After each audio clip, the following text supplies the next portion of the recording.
Assalamu alaikum Gambia, assalamu alaikum Senegal, auditeurs yi na ngeen def mbaa yéen ci jàmm.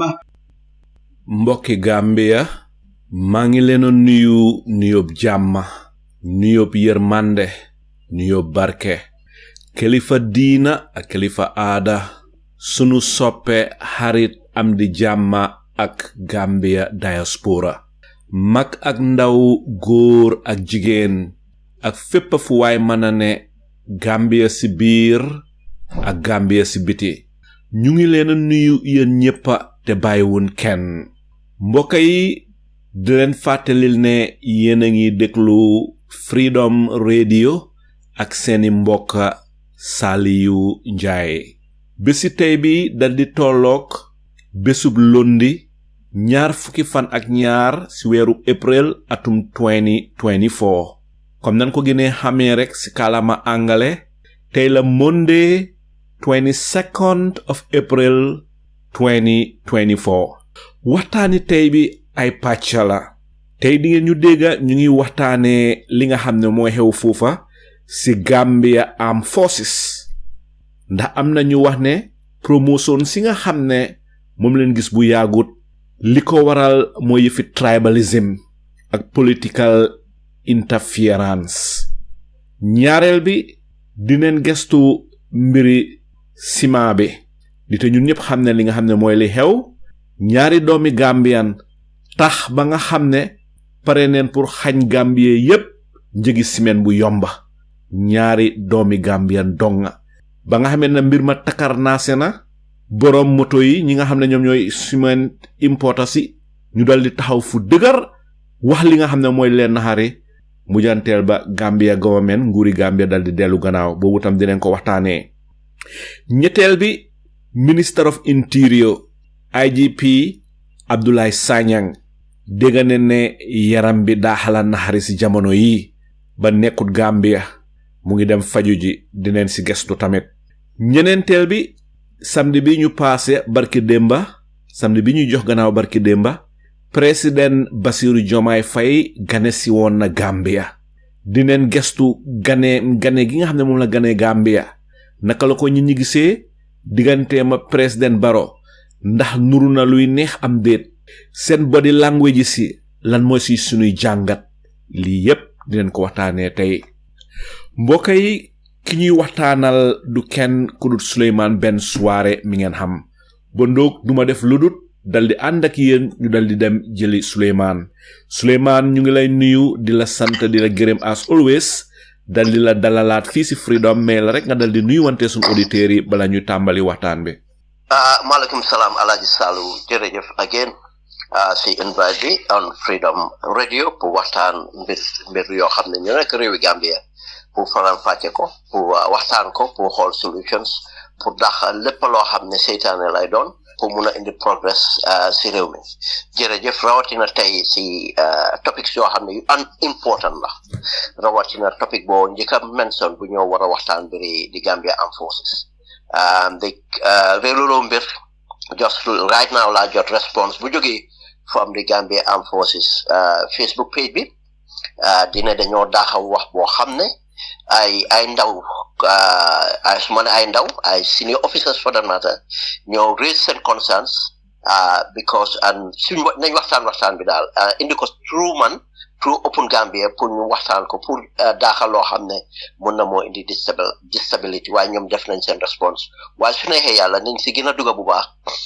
pour waxtaan ko pour ñu avoid lépp loo xam ne na nekk yaxa si réew mi jërëjëf. njëlbeeni laajte bi bu ndaw da ñu ngi tuumal kii di Director General of SIS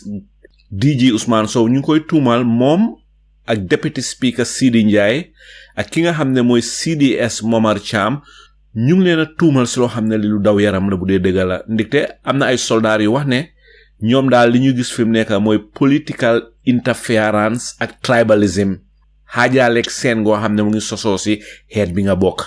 lii daal naxari na leen torop ndikte gis na ne promotion si nga xam ne moom leen def bu yaagut loolu mooy li ko lal ma bugg a xam rek lan mooy si sa jàngat. jërëjëf Alhaji Salou lii nekk na loo xam ne lu am importance la lu sensitive la for that matter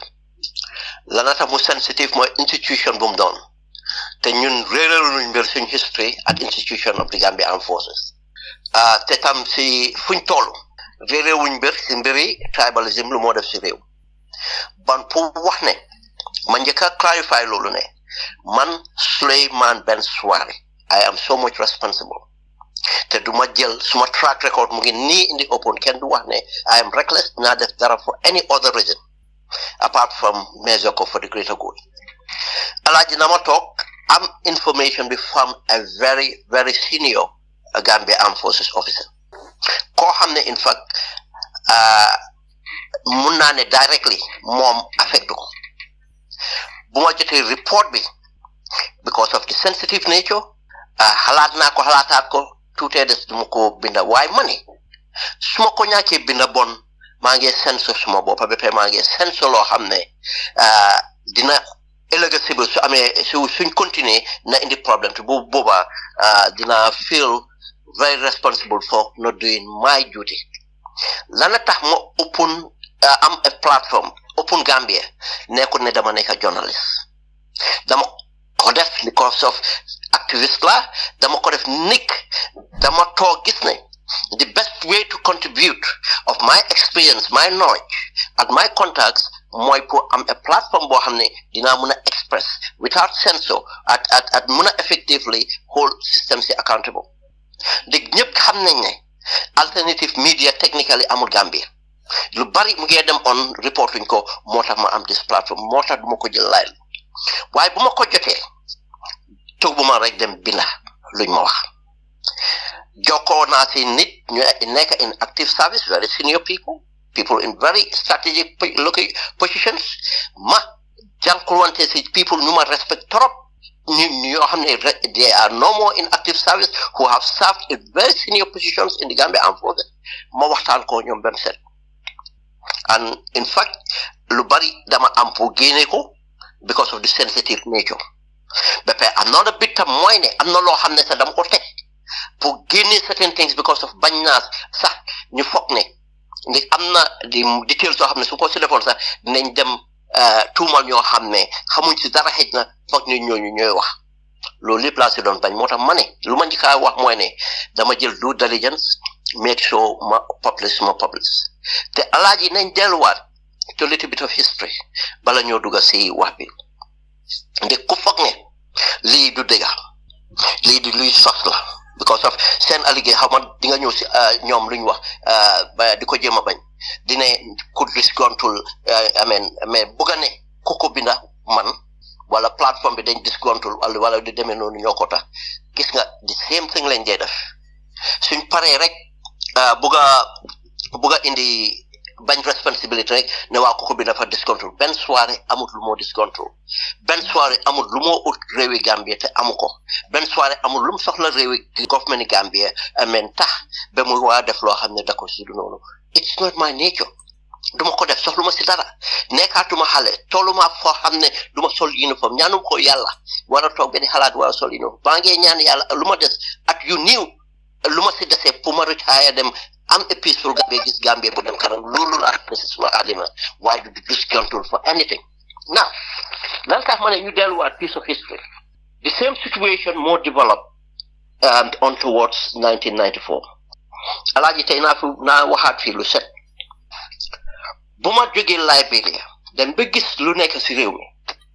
ma xam lu nekk gis lu nekk Liberia ma gis lu nekk si réew mi alaaji man dama dem ba am all the evidence ne fii dëkk bi na yëngatu te army bi ñoo ko yëngal ma xam ne bugguma see bokk ma xam ne su ma nekkee in active service mu xew na am fu ma féetoo te féetoo bu ma féetoo foo xam ne dina yaaxal loi te tam xam naa ne it will be very delicate nga ne di nga féetoo feneen because of suma xol nekkaatu si pour ne régime ni Saa Dawda man naa taxaw pour dee pour régime ni Saa Dawda dik régime la man saakuma régime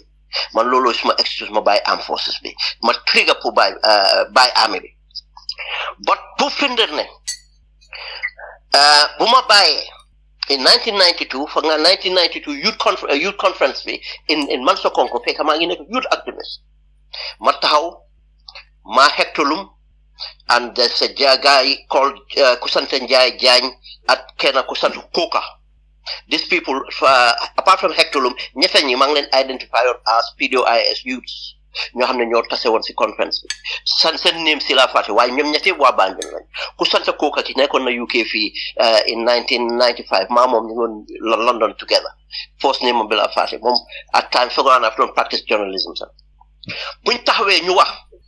ñëpp si biir waxtaan ñun ñëpp d'accord ne dëkk bi de nu moo demee ragal nañ ne army bi na jël ñoom buñ waxee loolu ba based on their experience ñoom ñu nekk di xool senior army officers yi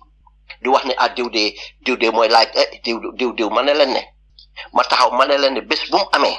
ma ne ko te ñun ñëpp d'accord ne na am te yéen civilian ngeen ñëw into that conclusion man muy soldat bi bu si génn bu yàggut naa leen ne d'accord naa yéen si loolu ne lii luy am la waaye ma ne ko bés bu mu amee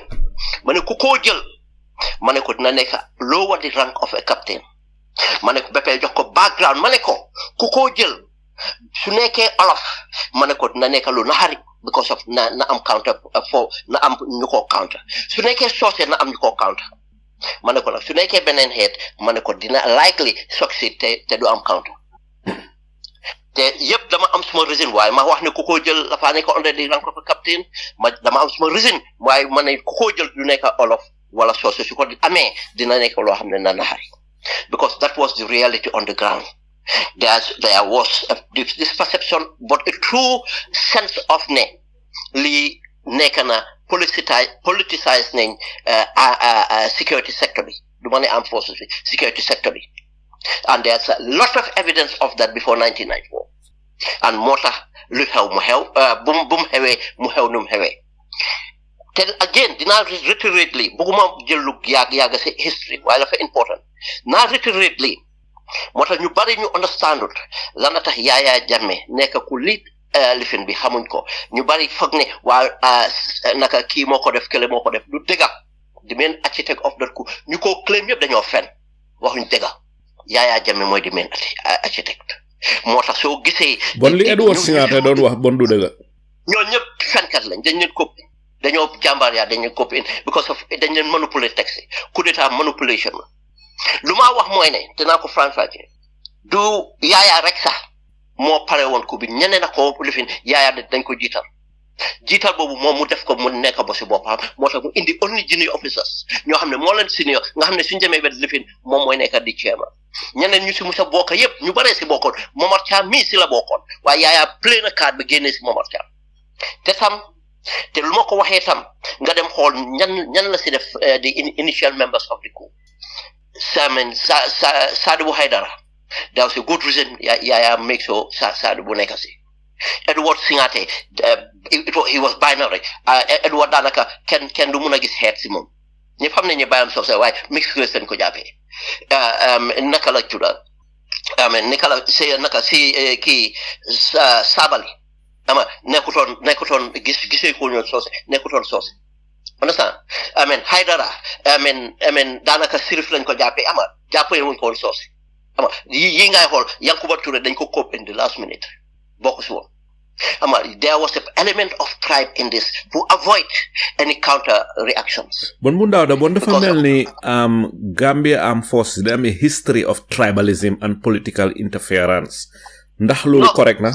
Lolu is a fact. Lolu is a fact because of Lolu. So by a hell. 1994 bu mo xew. So xamé armed forces, so xamé security sector bi la wax. Ding ko gis ne divisive parliament lolu lañ play. Because of lana xew mo ne lu Gambien ci understand ne Yaya in order pour mu def coup bi togul ben de rek def ko. Yaya in fact la fa nekkon di manipulate this the time bobu NSS bi. Manipulate because Yaya mo nekkon the main intelligence asset for security before for NSSB. Modern joxe dodgy reports on MFDC. Modern joxe dodgy reports on Kukoy Samba Sane and Gambian mercenary. And the same thing, non la don reporté ay coup and counter coup you don't wara am or the Tahalian officers, the Sigenian officers, the ko def be affaire yep ñep gom security the intelligence bu gom ne léegi nga gom ne olof yi dañ bëgg ko léegi nga gom ne sosé dañ bëgg ko Yaya non la nekk di manipuler lolu manipulation bobu tax be the NSS bi moy di National Security Service bobu jamono joju dem be inform Jawara gobu ko won sax yena intelligence ci Jawara mudu ko gom Jawara fokk ne ñom Keba Cissé léegi ñoy fabriquer yena yi lan lañ def Keba Cissé pour mu action Jawara ne ko man fabriquer tuma na la indil asset Yaya ne len mom bëggut cover feñ bëggut cover feñ léegi dañ ko comme ko dañ ko yóbbu ci Jawara mu ne dañ ko muur te guddi lañ ko yóbbu dañ muur I have witnesses te am na ñuy déglu lii nañ mos a dégg kooku wax ko fenn dañ muur Yaya Jammeh yóbbu ko State House génn ci moto bi dañ ko muur dugal ko mu toog moom Keba Cissé at Jawara at ñu ko fekkee mu nettali ñum accused of coup bi yëpp and everything else nga dem gis arrangement bi si lañ ndaw pour sun auditeur yi xamul Keba Cissé mooy kan nekkoon di director general of the National Security Service si lañ yëfi Keba buñ génnee kii Jallow naka kuñ fa naka soo nañ def si there's a lot buma dem so much into history but why nañ move rek pour wala okay bi Yaya toogee Jawara mbaa Yaya wax na Jawara li nga xam ne mooy dëgga ndax da doon fabricate stories déedéet ëppa doole am na yu si nekkoon dëgga waaye ëppa doole bi daf ko manufacture daf ko def loolu la ñoo wax counter intelligence la doon play on ñoom pour moom mu am nu mu ko buggee nga army bi divided loolu la doon play léegi soo bàyyee xel bu Yaya demee ba xam ne léegi indi nañ ku mel ni naka la tudda di soo bàyyi xel nuñ State House ñu ko maanoon di Kabaabajo leen jëloon mu liit ko nga am ñoom Langton Bontamba and everything else after am na setup bi nu mu ko soxlee demal déglu testimony Kabaabajo ne in fact ne moom Yaya Jammeh moo determine demam course Morocco mu ne Yaya boo woon na dem course Yaya ñëw na ko man bugguma dem ndax bëgg nga dem mu ne ko waaw mu ne ko léegi nañ dem ci secrétaire général imagine loolu ñu dem ba ci secrétaire général bi man waxuma li Kabaabajo su boppam moo ko test mu ne ñu dem ci secrétaire général Abu Jangha kii Jangha time boobu Sara Jangha jamono yooyu mu ne ñu toog Yaya ne moom bëggut a dem wax dafa bëgg a Kabaabajo dem alaaji soo understandee loolu mooy ne one Yaya am the audacity as a junior officer di determine ne moom du dem course loolu moom ñeme ñu loo ko lan nga foog ne moo nekkoon diggante Yaya ak Sara Jangha maa ngi ñëw 1 2 pour Yaya am audacity bi romba chain of command bi yëpp waruta am anything to buta defa secrétaire général war a dem ba si secrétaire général not ne only duma dem waaye kii laa bugga mu dem ba loolu am te Sara Jang xamu ngi dunda Sara Jang xamu ngi online Sara Jang dégg na testimony boobu musuloo dégg Sara Jang binda ne loolu amut musuloo dégg kenn ñëw ne loolu amut Kababa jo du fen loolu xam ne ay witnesses ñu ngi dunda yaa ngi dégg loolu lu ma woon mooy ne bon Yaya am na leverage bon Yaya bon mu ngi laa woon ne whatever the reason is su mu nee influence Sara Jang like that bon Yaya bon as an asset it was a crucial asset boo xam ne mu ngi doon mun naa manipulate any situation boobu loolu laa jéem a point foofu mënuma second guess o am na yu bari tuumal bëgguma dugg si tuumal yooyu but just to take loolu pour xel mut ko gis nga situation yooyu yëpp at yeneen mun nañoo dem yëpp ma wax daajil la yëpp nu mu amee waaye pour lu la tax maa indi lii rek pour wan la ne amen di game buy xew nii nekkul lu ñu si dañ jël Turoo Jawne yóbbu ko mu xeet ba kaw barracks understand Turoo Jawne lan jarbaati Jawara la Turoo Jawne lan soose la gaa yi jël ko pour mu xeet ba kaw barracks gaa yi génnee daanaka olof yi yëpp si strategic position si yóbbu la ñu sànni leen police headquarters yóbbu fa président yóbbu fa congaan du olof sax waaye ñu bari dañ ko consider as olof yóbbu fa congaan yóbbu fa Mood Njaay yóbbu fa kii Sirif Mbay understand loolu yëpp because of Yaya Jammeh most of the time she accuse legally ñii lay accuse but I can tell you ne the other people were accused of ñoo xam ne ñu ngi am Mandinka background te yooyu itam ëpp doole bi Yaya Jammeh moo ko fabriqué naa la wax benn case boo xam ne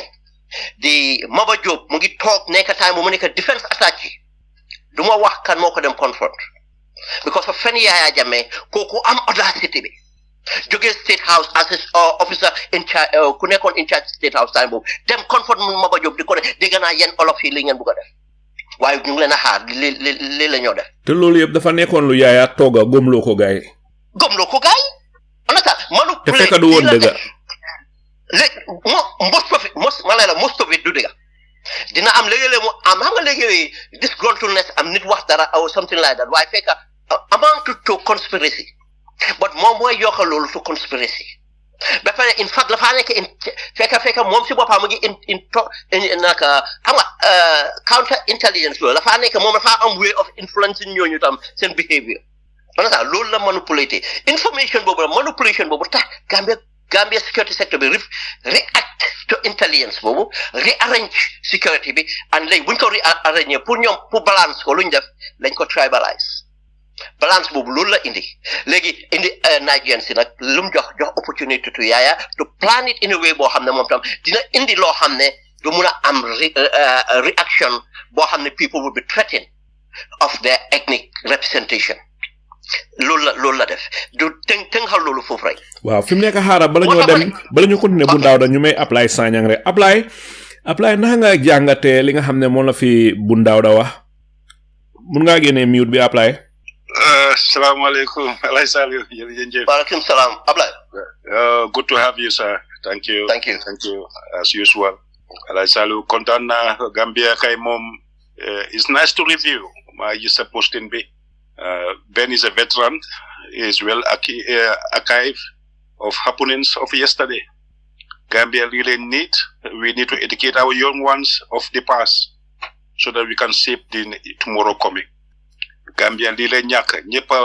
tasaaroo Yaya Jammeh bu mu ñëwee is narrating about the coup formation bi nu mu ñëwee ba ñëw ba saa si yàlla tey yëpp failure la ñàkk a déggoo Gambian si we should have a base nga xam ne lu tuuti nga xam ne ñu mun a tasaaroo ñam na jàppoo xeex duuloo but there should be a small string that should bind us together pour nationalhood bi buñ ko bàyyi gannaaw bo Gambian si loolu leen amalantul Sacha bi nekk si government bi from Yaya Jammeh to date li de waxoon Yaya Jammeh hand over in time entrenching yourself creating a dictator you bring a failure of 30 to 40 years the coming generations will suffer dictatorship really they create ay leen jàngal suñ doom yi réew yi apply na nga gisee li nga xam ne moom la soldaar yi wax nit am na soldaar yoo xam ne ñu ngi wax ne kii di DG Ousmane Sow di director general bu SIS State Intelligence Service ak kii di deputy speaker of the house Sidi Njie ak kii di CDS Momar Cham dafa melni ñom ñoo contrôle Adama Barrow ba pare dafa melni ñom ñoy def political interference ci army bi indi fa tribalism pour sideline Jolay ak Sosé pour promote all of it ak yenen tribes na nga gisee lolu sa it's happening ben lu mu ci wa moy diga anta si long overdue in the army te yaga nañu plan coup bi ci army bi bala ñoo tas gendarmerie yi bala ñoo join army bi military police ñoo ci army bi ñom ciongaan ak ñeneen ñi dem police young one ci ñom ben ñu xamone den demon Liberia they came to the army amalgamation bi fofu la ñëwé coup bi yaga na plan ñu yaga nañu fanane airport ñoo Omar Faye bu ya jame bu mu joiné army bi ya jame was one time at State House the terrain at State House security bi yépp xam nako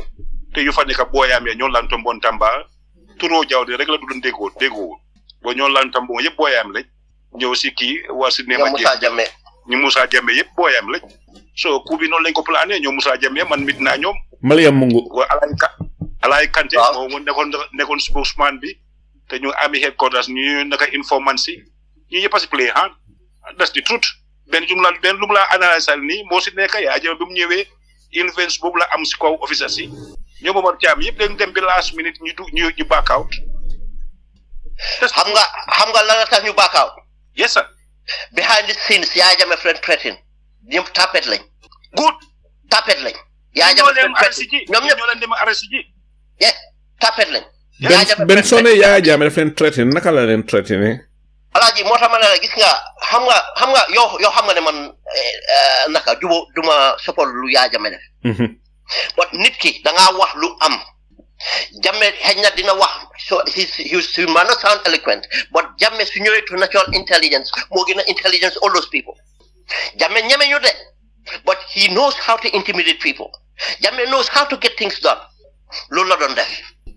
ma wax jox la case lu mu def ne ci yàlla ki jox exemple ki Baro nem ci yàlla Bassirou Baro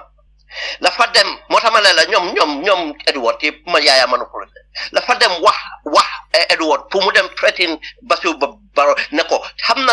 na Bassirou Diaw mu ngi am Bassirou Baro mu ngi am friendship with certain senior officers in the army mu ne ko ñi yëpp dañ leen a rey pour Bassirou Baro ne moom du bokk ba loolu tax Bassirou Baro after drop out mu ne ko suñu jàppee ñi yëpp dañ leen a rey moo tax mu drop out te gis nga ma woon la beneen manipulation bi sax xam nga manipulation dañ fa ne army bi ak security sector security sector bi la yaa jame manipulate politicians yi lañ di ka manipulate day before the coup yaa jame ak Sehu Sabali ñoo reer I can tell you that Sehu Sabali ak yaa jame ñoo reer the same day coup bi very true sir tobacco day before coup bi gis nga ki Haidara ki naka la tudd Sadibou Haidara demal read bugi Ismaila Congaan bi mu ko fa wax moom la fa bañoon Sadibou dem army mu ne ko yow you are more of a police material xam nga yaa ngi nekk prosecution yaa ngi nekk li xam nga kan moo rule over ki Congaan Sehu Sabali moo call president call Congaan guy put pressure on Congaan na ko bàyyi ko mu dem lana tax loolu yëpp am mun naa dafa mel ni bon Sehu Sabali Sara Jangha ak Yaya Jammeh amoon nañ connection bu strong prior to 1994 coup bi thank you non moo tax ma ne la xam nga dina bugguma dugg si lu bari waaye naa la jox beneen exemple dama riit buggi Sadawda bi man lu benn soirée wax rek de te man am naa ko bi dégg naa ko xam naa ko bala moo am hey ku la waxoon ku la ne ku xamoon xam di nga xam ne civilians yu bari xamoon ne coup bi moom mooy it's ongoing because of what civilians yu involved xamoon ne it was ongoing day bi airport dama xool buggi Sadawda airport bu Sehu Sabali waxee ne dafa dem tëj broda ma fa réer dafa dem seen dëkka mu kan la jox mu deputize mooy the present chief justice Assane Diallo dem ba steam corner mu ànduta Jawara mu dem kiram lan la tax mu def loolu moo tax ma ne TRRC bi waxuñu la xew ban mu mel ni chief justice bi tey Assane Diallo xamoon na li doon xew men loolu soo deduction bi win Jawara deduction boobu la si Jawara jëlee soo riidee bu bi xaaral ma ñëw pare mu dem kiram but Alhaji in in the morning Sekou Sabally was in Banjul te mu ngi demoon war a fanaan di kam Saa Dawda imagine Saa Dawda wax na ne moom yëgutoon ne American si dañu ñëw Gambia yow foog nga ne Saa Dawda si boppam express na loolu si boppam ne he was surprised ne there was this major thing di dem on ne American si ñu ngi ñëw Gambia ñu ngi def exercise bi yëpp waaye moom yëgu ko woon he was put out of the loop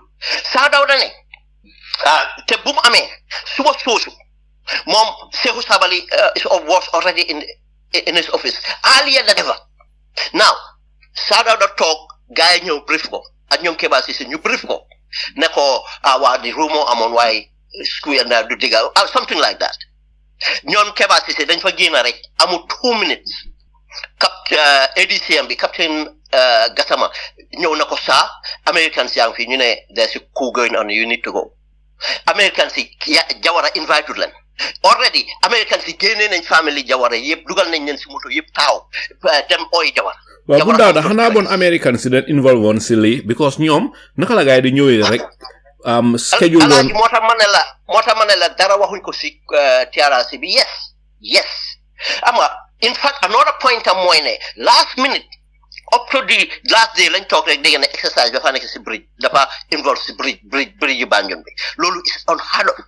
American si exercise si bridge bi la moo nekk that was ama moo tax ma ne la there's so much waaye xam nga bëgguma ñu lifin foofu because duñ am time waaw ok waaye lu ma wone rek mooy ne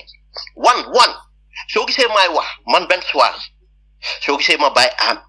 look suma nature man that's the last thing I would ever want in Gambia waaye pour ne man naa fan tribalism oo naa wax lu lii ak dégg this is a fact te suñ jógee si waxtaan bi naa la won every evidence of it waaw fu jaaree continuer si waxtaan bi bu ndaw da pour ñu mun a am enough time waaye bu ndaw da ma bëgg naa laaj rek time bi nga nekk si army bi ndax di nga daan experience yi fi tribalism xaajale seen goo xam ne it is based on tribe waaw gis nga alaaj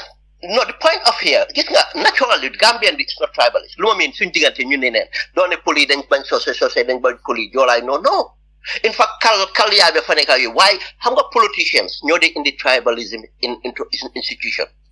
léegi inadvertently mun nañ koo def sax duñ realize because of lan ñoom ñu ngi gis sigal rek seen naka la tudd seen interest ma jox la example of one thing lu xewoon Gambia Ndaw Njaay moo nekkoon army commander now léegi su Ndaw Njaay nekkee army commander nekk Olof and for one instance ñu talk like almost all the senior officers nekk Olof and mainly Olof understand and some of them directly related to him and some of those people directly related to him they were not capable to become even army officers yaa ngi understand one now nga talk the other thing lu doon xew mooy ne after nga gis ne almost I can tell you ne ama duma dugga into personalities but I can tell you ne most of army officers I can tell you ne kan moo nekk seen nijaay si PPP bi or kan moo nekk seen bàjjan si PPP bi tax ñu nekk army officers understand but there are so many naa la wax so many people ñu jógee from unknown backgrounds they are Olaf or they are Sose or Pol or something and who were far better but dañ leen aaye because of what amuñ ko leen lobel there's some politicization bi and tribalism bi it was a fact and it won na tension su bari understand mu ndaw da with all respect to Ndaw Njaay moom dafa mel ni Ndaw Njaay moo fa start tribalism bi nañ ne PPP bi ak Ndaw Njaay yes obviously as this thing I mean mun nañ ko address yes there are so many things that wrong moo tax ma ne TRRC bi answer the cause of the coup maybe dañoo nekkul seen mandate but in order pour ñu move forward this are moo tax muy important ñu am an inquiry boo xam ne su dee close door la sax ñu lifin indi people ñu who really matters ñu understand lu ko fi indi then security sector reform bi can be informed to avoid that xara ñu may Jibril Fadia Jibril yaa ngi si biir Jibril ñu ngi wax ne army bi kii nii di DG Ousmane Sow ak sa waaji deputy speaker Sidi Njie ak CDS Momar Cham dafa mel ni ñoom ñoo yeeyi braini Adama Barrow bi ñooñu la Adama Barrow di déglu ba tax na fi mu nekk soldat yi ñu ngi wax ne yëfi political interference yëfi tribalism dafa laal army bi ma bëgg a xam rek lan moo si sa jàngat booleeg li bu ndaw da dal di wax. waaw jërëjëf di leen ni ñëpp waaw li am na tribalism yàgg na si Gambia dama fanda loolu dañ ko blend si suñ jeans si because mboolem koo xam ne daf dee toog dafa mel ni dañ dee insecure because amuñ strong institutions so liñ dee def mooy ku nekk ñi nga óolu ñooñu ngaa jël ñu nekk in your kitchen table waaw soo seetee Jawara the same way la def so ñëwee itam ci Yaya Jammeh government the same thing léegi itam Barrow bu mu ñëwee the same thing ñoom ñëpp ñoom ñoo ko def so te loolu li ma foog na looloo ko waral mooy foog naa fiya bi la dañ dee ragal so ku nekk ki nga óolu kooku nga get close to you because ñun suñ institutions yu melu ni USA nga xam ne yow ñi doon di garder Obama bu Obama demee rek ñooñu son duty mooy ñu garder the next president so it don't matter who the person is ñoom they are there to serve so waaye ñun suñ dëkk yi dafa tuuti ba nga xam ne xamante mu ngi fa ba pare ñàkk a trust waaw fa naa ne loolu moo tax waaye soo ko seetee si time Jawara ba nga ñëw ci saatile te soo seetee si political party si sax mu ngi faa reflect de even si political party level bi dafa dee reflect Alaaji Salieu waaw ma bëgg a xam rek bala ma laa bàyyi nga dem Jibril li nga xam ne moom la senior Gambia Armed Force officer si dal di wax ne dafa mel ni Sidi Njie ak Momar Cham ak Ousmane Chow den bëgg a restructure army bi sideline joolaay ak soose yi yow lan mooy sa jàngat si lii waaw 2016 bi coalition bi ñëwee dañ single out joolaay boobu moom in particular boobu noonu dañ single out joolaay because ñu ngi doon wax ne joolaay ñoom ñoo loyal si président Jammeh so trustuñ benn joolaa foofu loolu moom foog naa ne is in the open for everybody to see waaye nag after loolu bi maasaane ñëwee toog gars yi ñu ngi doon di change joolaay di indi soose yeeg ñëpp ñuy blend in waaye after bi mu fa jógee itam ba kii jógee fa Yankuba Dramé jógee fa gis nañ ne président Adama Barrow dafa indiwaat Mamad Cham because Mamad xaritam la so te Mamad mag na mag boo xam ne pour mu nekk CDS diga la am na experience bi waaye waroon nañoo jox young officers yi waaye under the circumstances foog naa ne duñ trust fu mu ne dañ trustud young officers yi fu mu nekk nii te economic ban fa regardless so man dama fonda loolu moo tax ba gaay di def loolu waaye Sidi Njie mënut a influence ci army bi waaye kii Sow am na vétéran lifin la naka la tuddaati NIA officer la Ousmane Sow so moom yes Ousmane Sow vétéran la he was in the lineup definitely nekkul koo xam ne dañ ko dem pick out of nowhere he was in the system ba pare am na very knowledge about the job because bu leen fàtte tam de man tam xamoon naa leen because man suma gorom mooy woon seen directeur mooy Daba Marena so waaw man xam naa fa bu baax xam naa du ma wax seen waaye xam naa leen bu baax a baax directeur yu bëri yu fa nekk dama fa daan dem seen office bi am na ñu bëri xam naa leen visually som ñoom Muniru Dabo dem ba si ñoom Ablaye Kujabi dama leen xam personally so xam naa leen bu baax a baax Yankuba bi maa ko daan téye di ko yóbbu school Yankuba kii Badji maa ko téye nii si loxo di ko yóbbu school former CDS Yankuba Badji non Yankuba Badji NIA direct NIA ok waaw NIA direct NIA 9 boobu moo suma raka ñooy morom suñ gannaaw kër la dika so ñoo ñëpp xam naa leen so I know ñoom bu jaaju nga xam ne talinding si banta baabil ñooñu maa rakaam yi ñoo dee ànda ñoom Fodé Sulayman so man xam naa NIA bi bu baax a baax waaye to tell you ki Sow is in the lineup definitely ok yow daal foog nga ne Sow daal am na di brain pour mun a lead SIS bi xam naa ne Sulayman moom maa gën a am because moom intelligent la doon liggéey si army bi mu fa nekkee as an officer however man tam comme li ma la wax nii rek dama dee duggante si ñoom because nekku ne dama am anything to do with them waaye relationship boobu noonu mu ngi fa dama fa daan dem dama daan gis nit ñi ndax koo fa gis fa laa liggéey so dama daan gis ñu bari ñoo xam ne ni family friend ñoom ñaga mendi bari na mun naa wax a lot of them family members sax man am naa family member yu fa liggéey waaye Ousmane was part of them dégg la dafa des ci kan nga trust pour def ko fa waaye Sow is part of them definitely. ok jërëjëf Jibril soo tegee foofu sa baaraam rek naa ñëwaat si kanamee tuuti fi mu nekk bu ndaw da bala maa ñëw si yow xaama ñëw si apply am na soldat yu wax ne soo gisee ñu terminate CDS Dramé gaay den planon pour indi ki nga xamne moy CDS Momar Cham ma bëgg xam rek yow ndax nga gisee li tax ñu bayyi CDS Dramé mu dal di dem ñu indi Momar Cham lan mo ci sa jangat lan nga fogné motax gaay def li Alay Salieu, there is a situation in our Gambian National Army. There is a very much confusion more for Neka. Tipi masane bu mu ñëwé startuñ security reformation bi startuñ ko. Affaire yeb non la mo félé be bala baro du fa joggé. Gaay ne November gaay neng rip out 40 uniform personnel nga xamné TRRC yum identify ne they commit crime. But lol du mëna am Momar Cham daf don gënaawu Yankuba Dramé, especially affaire case this Sukuta Johnson para ñaari reyoon gaay amna lu ëppa lolu investigation lu wone amna lu ëppa whatever lu nekk ci suuf lu xamuñ lu dox mo digante Momar Cham ak Baro Dramé dies affaire dina leer nak ci kanam but there is a true investigation into it so ñu ngi xaar is at the court but Yankuba Dramé was undermined by Momar Cham xam nañ ko ci amit Ndaw Njie daax na ko woon li yëpp favoritisme Momar Ndaw Njie la moo yaax suñu ami bi let's call it as it is ale waxante dëgg ñun doomi réew yi we are the one paying the price ñoom léegi mag nañ pension lañ ñu ñi bàyyi ci limbo. So the country is at stake because the security be so stable, then there will be no development. Momar Cham is a crime.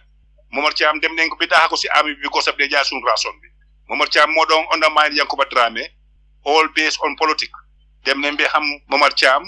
after 1994 coup bi. Ak lu ñu mëna xam ci moom def ko ministre ben tay gaay mu ñoo jappa nekk ben ñoom yi nekk xam ne ñoo senior officers ñi maintain sun state of command bi gaay maintain ko mo def nañ ko minister of communication ñom ñu bari after ñu arrest ñom ñep yobu leen mile to fiel yobu yep fofu la ñëwé do ma jital nga ma fakatal ak Gambien ci ay leen bay lolu ay leen bay di jitalante di fakatalante jërëjëf apply so tege fo sa baram rek na ñëwaat ci kanamé touti bu ndaw da nga gisé li nga xamné mom la Jibril wax li nga xamné mom la apply wax. Yeah, let me emphasize lu Jibril wax exactly that's the mindset. Jibril explain the mindset of Lukodi in it. Trust. Understand? But that's where professionalism come in. Trust. Te Jibril okay, degal non mo don wax from the PPP gis nga so ko lu ko indi ci PPP bi trust. Motax ma specify ne la de bu ñoo yobu turo jawne. Pour mu nekk di nakala tudda take over Bakaw Barracks. Gene fa Serif Mbay. It was not a pro Jawne was professional, not a pro Jawne was effective or anything. But then fuck ne comme ka jawbati jawar so fa nekk na why look man ma mujé gena most of Zanami out of depot bu bala ñu attack depot man ma ngi bi depot to observe what was happening bu attack bi di starté may taxaw be bu attack bi jéxé ben take over le fen bi buñ bu ki déggé naka bu to Jawne déggé ne duga gaay accident fi nek ken gisatu ko dafa daw dem understand motax ma la ne pour ne nit ki sa mbokk la o sa xet la taxul nga am security is professionalism more like security but wax na diga not only Gambia Africa li moy ci problem why motax ñu doon wax about the security sector reform and again pour degeural li comme num la ko waxé ne Jawara amon na fa Yaaya Jammeh amon na fa ti why so baye xel Yaaya Jammeh lum ci ka def dafa njëkk play affaire yi based on what regimentation ne zanami la njëkk indi boram pour mëna insulate bopam because xam nga bul faté ne yaguta army bi waaye nag biir loolu tam noonu la dooree di play cards of tribalism te gis nga suñu waxee tribalism nekk na benn aspect bu maan tontu si Gambia Armed Forces seen response bi pour ne wax nañ tribalism nga ne waaw déedéet waaye liste boo wax diw ak diw soose la ñu ngi fa o diw ak diw joolaa la ñu ngi fa déedéet de foog kenn stupidut Yaaya Jammeh fa doon nekk soose nekk CDS but xam na ne fekk amuloo benn control la fay def other senior officers other tribes donc stupid law pour jël only one tribe or only two tribes but symbolically di nga put other people why put point loolu rek nga ne déedéet crux of it te suñ jógee si waxtaan bi naa la woon that crux on this allegation but trust moom lañ dee wax ne trust or nepotism ne you are going to look after I mean a family member this is the more create nepotism be politicization be, but latter part be politicization be more gonna create affair because Yaya Jammeh manipulated them to position and put things as they are. Allegations of coup smaller hair façon yu amon man balama joge dem lay be mo ñewé at yep you be surprised. People new involved. Hey, Ben soldat do def coup without civilian political support. Su ñu waxee ñu si bokkal because xam nga dañ demoon ba 30 years kenn mënatu ta determine kuy nekk the next president and everybody want to look after their interest lii moo ko indi woon and Yaya Jammeh played that and manipulated situation bu ñu nekk fu mu ne nii the same thing la gis nga lu mu wax about SIS Sow DG Sow alaaj let me jox la disclosure suma set ak xam koo xam ne suma own sister bu ma bokk ndey baay moo jur papaam mu ngi seer ak DG Sow. Let me just make you that clear. For one man, our personal living of anything. There is no access. Man, luma am si guy mboki baro living. There is no access. Ma am ko la sa ma ya haturi ni. There is no mboka suma mboka la. But kilu mo mo ne so mu ngi join depuis time Jawara. But obviously mu ngi join just 2 years before Jawara ñëw gain government. But xam nañ role bu mu play bam exit from exit. Nekk na director of different sectors before living. Nekk na rango permanent secretary before 2016. Understand? Take so xoolee another thing mooy ne ñoom armed forces ak Gambia armed forces ñu ngi ne bugg a dindi fi waaye nag response luñu jóg lan a tax ñu génnee naka Dramé prematurely Dramé moo gën a yokk. foofu laa doon ñëw bu ndaaw da ndikte am na ñu wax ne CDS Dramé du daan accept yëfi political interference ay fi tribalism si army bi so moo tax gars yi saaka ko pexe because fekk na kii nii di Sidi Njie ak DG Sow ñoom ñu ngi bëgg a restructure army bi so dafa mel ni CDS Dramé was standing on their way so they need to get rid of him pour indi fa their man who is Momar Cham nga xam ne moom dina mun a def any dirty job te man nag Momar Cham mooy di most controversial CDS bu Gambia musa am xaw ma lan moo waral di so am nga and fala ñëwee fu Ablaye di wax soo xamee Momar amul jikko bu baax understand soo xamee Momar amul jikko bu baax it's not yaaxa and moo tax look doo nit ki ama moo tax gis nga nit bu la kenn su nit ki demee ba def yéena yi warloo ko trust conspirator la dem ba ñu appoint la as a minister in a coup yow léegi ngaa ñëw delluwaat nekk a chief this thing army boobu pare wu ñëw reform foo nga ne su amee di chance mun naa get rid of Adama Barrow Momar Cham he's an opportunist du ko def but su opportunity tegoo plan he will take it ama and track record am wane na ko and in fact looloo graaw sax moo tax ma ne la dina jël risk of di def loo President Barrow doy ko advice yoo xam ne they are wrong because of bëgg na lu neex President Barrow or neex fawri aso President Barrow moo tax gis nga lu Ablaye di wax mbiri incident yi police shooting bi ama bëgguma dugg foofu but I can tell you ne what allegations he is implicated ne play na part boobu nañ ko waxtaan na ci another time but di wan na ne lu xew mooy ne the point bu ma bëgg a pointal kii mooy Fadia mooy soo gisee Sidi Njie instrumental here Sidi Njie is te nit ñi dañ ko bàyyi lan lañ foog ne moo tax Sidi Njie nekk di chairman of the the intelligence and defense committee at the parliament is one of the most sensitive positions because parliament suñ demee wire them wax about defense and intelligence anywhere in the world Sidi Njie would have to be present and it's not by accident it's by design now ñoom mistake bu ñoo def mooy already dañ start di anticipate ne waa ECOMOG su fi jógee naka la ñoo def pour secure léegi armée bi nii ñan la ñoo trust duñ trust soose yi duñ trust joolaa yi because of ñu ngi loyal to Yaya Jammeh and next minute léegi dañoo indi ñuy loyal to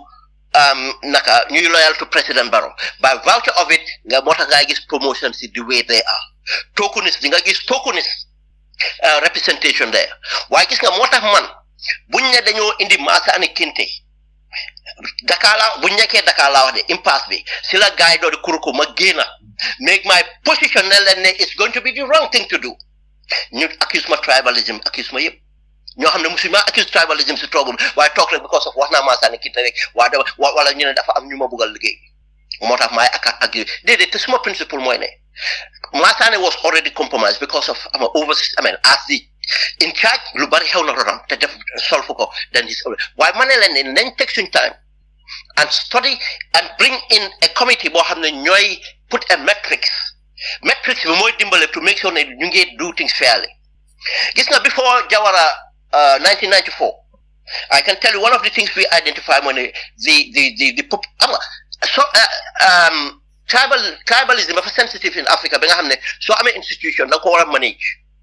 don't go based on a trust to my tribe no manage ko and make soldiers be professional now léegi soo xoolee lu xew mooy ne retention bi mooy lu ma miin mooy ne ñu doon stay si army bi joolaay ñoo si ëppoon because of again lan la tax ñu joolaay ba doon stay si army because amuñ social connection suma maas yi mën nañoo génn a dem am job fii wala génn a def lii wala génn a dëkk bi keneen ak keneen mën na ko waaye most of them because of the joolaas were marginalized in the First Republic amuñ social connections now ñoom soo demee ba nekk sergeant couple sax da ngaa fi ne suma bàyyee damaa dem nekk security guard waaye balaa ma lu tax may waa bàyyi dem nekk security guard aw ma chance dem Europe aw ma chance amee better job aw ma chance continue education and so on but xaaral ma xaar ko fi xam nga by the time yaa di jël over I mean very most of the backbone of a military is the it's a small army like the Gambia is the NCO Corps we are Jolas this is failure of command bi ñu want to make sure ñu jox incentive jox bi ba fay recruitment promotion ak yooyu yëpp da nga am pour work a very hard line because of nekkuñu Europe ñu ngi Africa tribe dafa lay politics and interference nga work on that but instead ñoom dañ doon exaggerate affaire yi in fact the based on kii laa trust kii mooy suma mbokk xaama indi ko that's how so many people came to the forces ku mel ni Samsa di wax ni Samsa should have never been an officer because bu moo ñëw he's over the age but lan naka la ñëwee because of corruption nepotism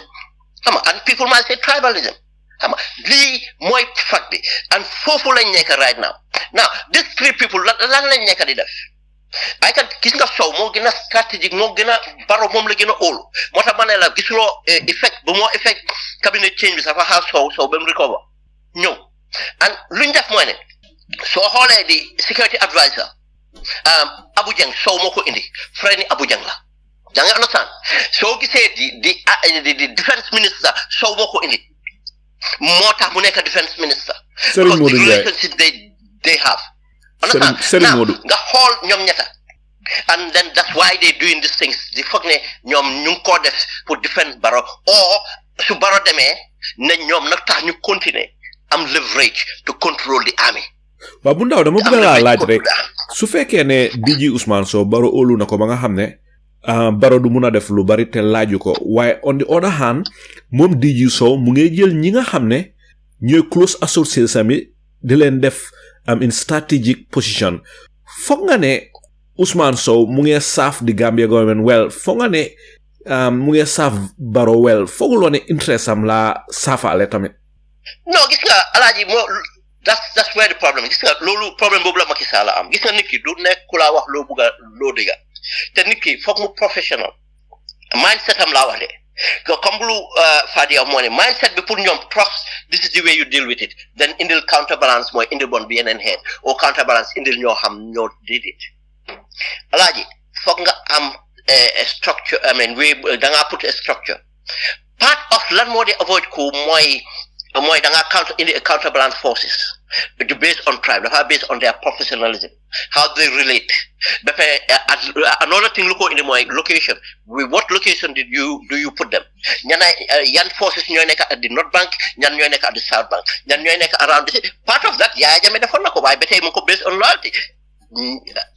soo bàyyee xel ñanaay command Bakaw Barracks ñanaay command Yundum Barracks ñanaay command Kanila very important Yaya would make particular attention to those areas because pour moom these are the areas that can insulate me can I command State House these are people that can insulate me but again pour moom léegi he does it on trust gis nga lu ma la wax de trust bi de kii soose la waaye Def na ko Yaya knows how to test certain people ne kii nama trust naa kii xama indi ko but again paranoia next minute sax ñu wax ko dara about that person mu on trust ko ama bul fàtte ñaata state house commanders nga am ñoo xam ne nekkul yoon Joola and because of he trusted them because of he gave them so much and thinking that because of he gave them so much they will be loyal to him alaaji the point mooy ne nit ki governance defal the right thing that's the only time you can be assured of the loyalty and make sure you have your leverage bi na nekk on the people Chavez Herbert Chavez buñ ko American si bëgg génne lu tax mu fail because of the people stood up with him foog nga am the people endorsal people bi dafa the right thing for the people and yes army bi amal a counterbalance bu mu nekk on tribe you can do it on different ways Senegal tey soo gisee yéen ay day am even within the army di nga gis ne there's a commando unit yoo xam ne duñ nangu army bi lead leen to anything dañoo su army bi toogoon ne tey dañoo def dara Senegal di commandos bu come in commandos yi mun nga am an army of a battalion nga am a company of commandos take leen on now where would you locate those commandos moo tax soo demee Senegal commandos yi ñoo nekk Thiès because of they are smaller but then am special skills for that soo demee biir Dakar yëpp doo gis benn military barracks boo fa gis is logistics Jal Diop la at yooyu logistics loo faa gis mooy gendarmerie nga ñëw di mechanized gendarmerie ñoo xam ne they are like soldiers ñoo nekk bunti Dakar ñoo nekk Mbao understand this is the strategy fan lañ def soldat yi ñu ngi start soldat yi nekkal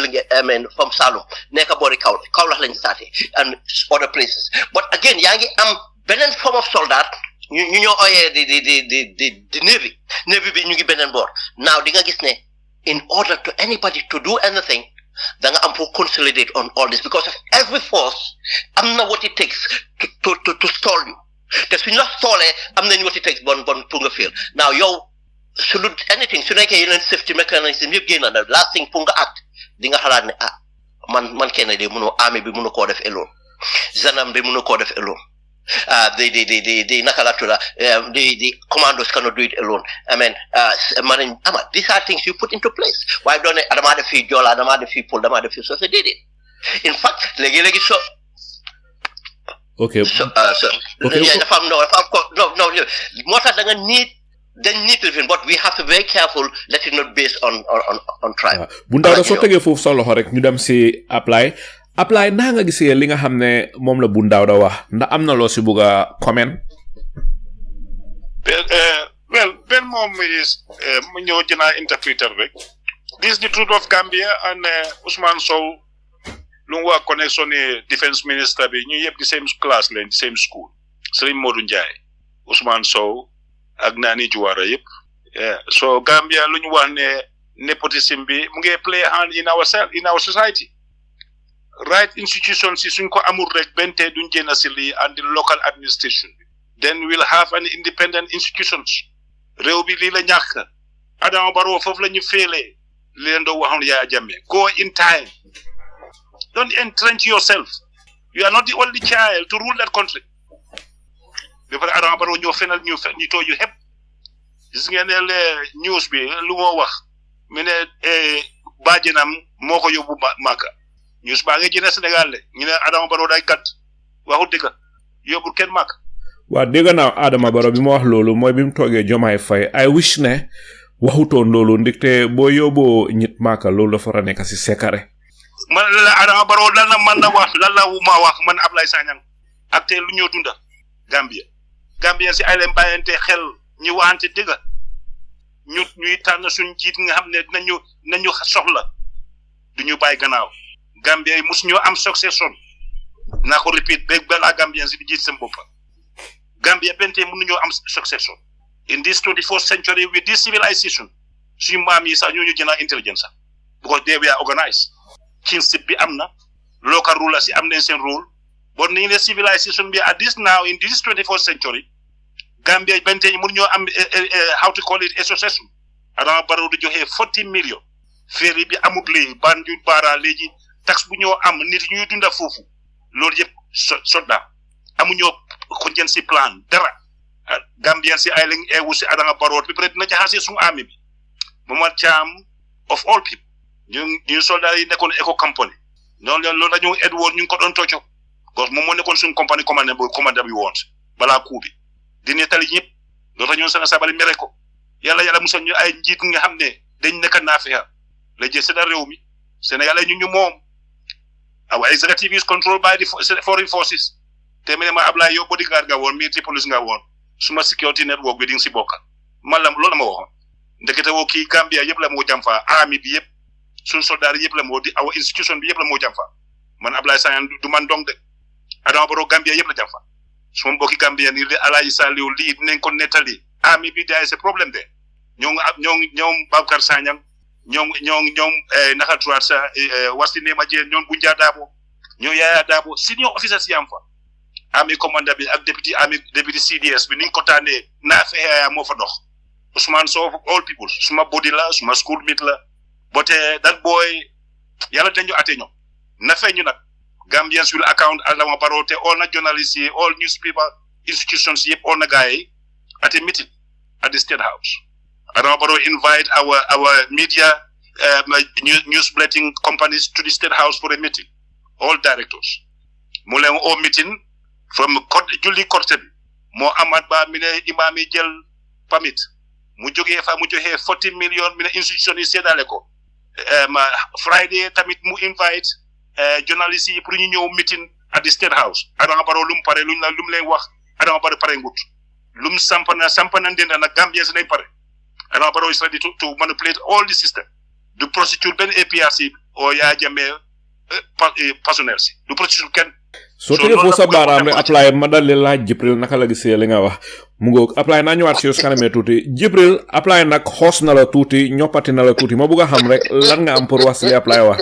ko apply ne yaa Adama Barrow du prosecute kenn waa ma ne fii all the time la ma dee xuri all the time yéen kay dañ ko dee jox go naka la Scott free waaye nag xam nga tey ñu ngi am na bill boo xam ne gaa yaa ngi ko doon di pass man li ma doon di wax mooy xam nga ku nekk rek sa right la man li ma doon wax mooy pour ñu focus ci liggéey bi xam nga TRRC daf ñu delloo gannaaw ba pare it was not fair kumba bu am ndey ak kumba bu amul ndey te ka prosecutor bi moom dafa amoon interest pour nekk président gis nga so conflict of interest dafa bari nit ñi bëggoon na ñoo xam lan moo happen December 30th gars yi nangu ñu wax who are involved GDF seen movement bi seen activities yi yooyu yëpp people bëggoon nañ ko am GCC bi ñu itam bëggoon nañ ko am there's too many things loo xam ne mu ngi doon di happen te gars yi addressing all that things xam nga so loolu moo tax ba nit ñi ne kuma bu amul ndey kenn waxut ne buñ lii xam nga alquran si daf ko indi mu ne watawaasaw bil haqqi watawaasaw bis sabri balaa ngaa mun a jégale dafa fekk nga xam lii dëgga waaye nag bu fekkee ne dañoo oo kii ni ñuy favoritisme kii duñ ko oo waaye because of li moo wax du ñu neex wala dinañu implicate foofu la problème bi nekkee waaye there is nothing wrong nit def loo xam ne is not right ñu oo ko pour laaj ko so nit ñi foofu la ñoo waxee loolu dafa mel ni léegi dafa am koo xam ne dañ koo target ne kii specifically ñun kii lañ soxla so Jibril da nga feel ne TRRC bi taxu ko woon a fair daal man feeluma ko dama strongly believe that ne is not fair nekkut feel de dama am strongly believe 1 to 10 I am 10 and a half ne fair wul because dañ target certain groups certain people that ne dañ leen war a def nangam because of dañ leen teglu leen naxari for too long waaye soo ñëwee pour aate nit da nga war a take emotions apart da nga war a take stories all you need is the facts and evidence pour nga mun a loolu su loolu rek nga mun a aate mu fair lu ko mooy speculation bi dafa bari rek te ba léegi nii moom la not only me waaye man am strongly believe te li tax moo nekk bu fekkee ne yow yaa nekk di prosecutor ngay wone interest in politics come on man yeah loolu is not fair ba pare ñuy war a oo ñeena oo ñoom loolu tam is not fair loolu ku ko xool in any angle di nga xam ne is not fair ndax war nañoo oo nit ñi pour nga of course am na lu bari lu ñu xam loo xam ne musuñ ko woon a xam loolu dëgg la you know am na ñu bari ñoo xam ne tam li xew noonu buñ ko xamoon na duñ doon doxalee niñ doon doxalee tax na ba ñu bari ñu ragal fu mu nekk nii si security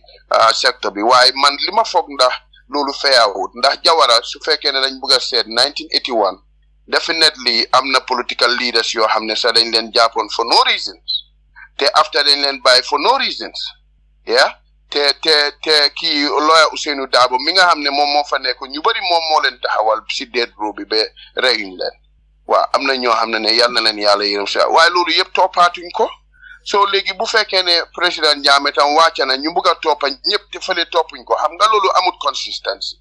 yeah te ethics is very important especially in an institution because li yëpp lu ñoo document la te ëllëg xale yi dañu war a read suñ history xam where we start and where they ak ñoom fuñ toll waaye léegi suñ ko buggee ri dafa very confusing that ne ñii dañ leen baalal waa ñii dañ leen jàppa xoolal for example NIA 9 yeah NIA 9 bi it was 9 now waruñoo wax NIA 9 because it's not 9 of them behind bars am na ñoo xam ne dañ leen génnee because they are cousin of somebody they have connections yeah and that is not fair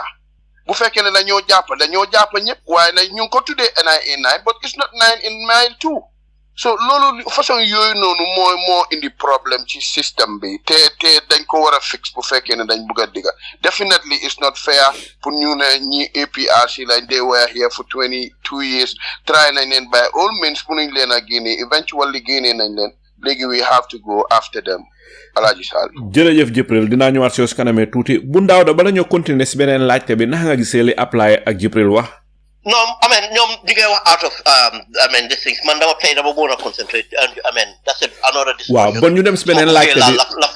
Waaw, daf ñoo yóbbu si. ñu dem si beneen laajte bi. So bu ndaaw dama bëgg laa laaj leen te army bi mu ngi am yéen 10 nit ñoo xam ne ñoom leen promote to lieutenant colonel. Ku mel ni Yoro Jallow, Omar Bojang, Moussa Ba, ak Ousmane Ba, Abdoulaye Mboup, Bunja Dabo, Moussa Jammeh, Lamine Sanyang, colonel Sidi Diouf. Ak kini naka Abdoulaye Ba ñoom leen promote to lieutenant colonel waaye nag mu am loo xam ne lu doy waar la ami baa ngi ko wax ñu ne officers yi ñu ngi leen group into 3 groups regular combat officers quartermaster officers short service commission officers waaye ñu dal di wax ne ñi nga xam ne ñoom ñooy quartermasters yi gaiden bindane daal warun leen a promote at any time du leen mus di promote to major something like that bu nga xam rek after major waaw lan moo tax ñu war a def lu mel ni lan moo ci sa xalaat loolu moom is a standard thing fana UK most armies dañ ko day am dañ dee am loolu and it's matter of structure la rek and naka guideline la and so on but moo tax soo xoolee ñu ngi explain ne but it does not if somebody's already been promoted like whatever the case they promoted already won't ko deny that chance but because in the case of Sidi Diouf di nga gis ne nakala quartermaster officer la woon waaye moom promote nañ ko yaa ngi gis lu moo indi mooy loo yooyu la ñoo wane fu nepotism bi ñëwee or tribalism bi ñëwee understand but another point boy hall I'm going to name so yëpp soo ko xoolee about 10 officers di nga fa gis ñaar o ñetti nit nga ne waaw am na soo yu si nekk ay demee noonu ñoom seen argument bi gaaf bi loolu lañ wax waaw soo xoolee list of that's not true moo tax ma ne la ne foo ko xoolee fuñ la ne time bu ñu waxee ne yaayaa mu ngi naka army bi daf ko naka tribalize it's not ne there are not 1 or 2 or 3 people here and there because of you can do that but looy xool mooy ne down the line ñu ngi laa explainal ma read ko nga dee ne di la wan ne how can they justify the promotion of Abdoulaye Mboup Abdoulaye Ba and Ousmane Ba who were promoted in 2022 whilst some regular commission officers like Lieutenant Colonel Baboucarr Diadio were promoted in 2015 yow ñii ñu ngi leen promote 2015 te then use this example right why xam nga su ma waxoon because of their group su ma waxoon yeneen name rek xam nga la dañoo bëgg a associate ñooñu to this report te loolu laa doon bañ but I can give you many names Ablaye am na si Ablaye Sagnang am na ñum name fii man duma leen name xam nga ñoo xam ne yaaga nañ leen a ñu ngi juuf fa promotion promote ñu leen léegi yow nga ne waa privilege la after ranks of colonel privilege la pour promote la that's a fact privilege la but soo bëggee def the right thing and xam ne about tribe is sensitive in our community and in our politics then be careful bon looy def then soo defee lii yaa ngi promote these people di leen joxaat ñu ñëw raw ñeneen ñi te ñooñu since 2015 lañ leen gën a promote yow yaa ngi promote ñi 2022 te xam nga why 2022 2024 in 2 years nga waa promote nit ki I think that's I mean it's so rapid that's so much a rapid promotion xam nga that's so much a rapid promotion why nga jox ñooñu rapid promotion why not nga consider ñoo xam ne since 2015 promote lan xam nga te most likely ñuy promote 2015 most of these people soo ko bàyyi xel seen age they will be even older and they might even due for retirement. The civil report be the guy ñu ne there is even a plan to retire some of them to send them to diplomatic living or retire them. Because xam nga lu ñoom Saudi def ñoom ñu ngi prepare just they prepare the cabinet. Xam nga def soo xaalee inspector general dem def fa Goro Baro ak demee noonu yooyu la ñoo def léegi ñoom ñu ngi prepare ne su nekkee ne time bi jot na économique dem nañ. They will be secure. Sense of security boobu la ñoo jox Baro Baro soo retire you be secure because they make sure suñu loyalty ñoo nekk everywhere te lii du dëgga alaaji again nekku na dama promote waxi coup d'état or anything but nañ xool suñu short history ñaareel ñu dee attempt duñ dee nekk senior officers we don't have that sort of army in Nigeria nga expect ne a general and lieutenant colonels ak ñooñu ñooy lifi but ñaareel in this sort of things ñu ko def they're going to be junior officers. Mota de buma waxene manela in Mansa Konko in 1992 ma hectolum at this chaps buma waxtane ñom ma jox len suma examples ama manela ne kuko def du neka modern a captain manela kuko def du joge from all of all sources su nekene all of all sources la joge maneko di nga gis counter reactions maneko ma wax len lolu why gis nga the rank of lieutenant ñoo de gëna ambitious especially with the Gambians, so they may be a ranking, you will get risk because of what is associated. And so fairly, you have committed treason. But young officers, we have to be very sensitive when it comes to young officers.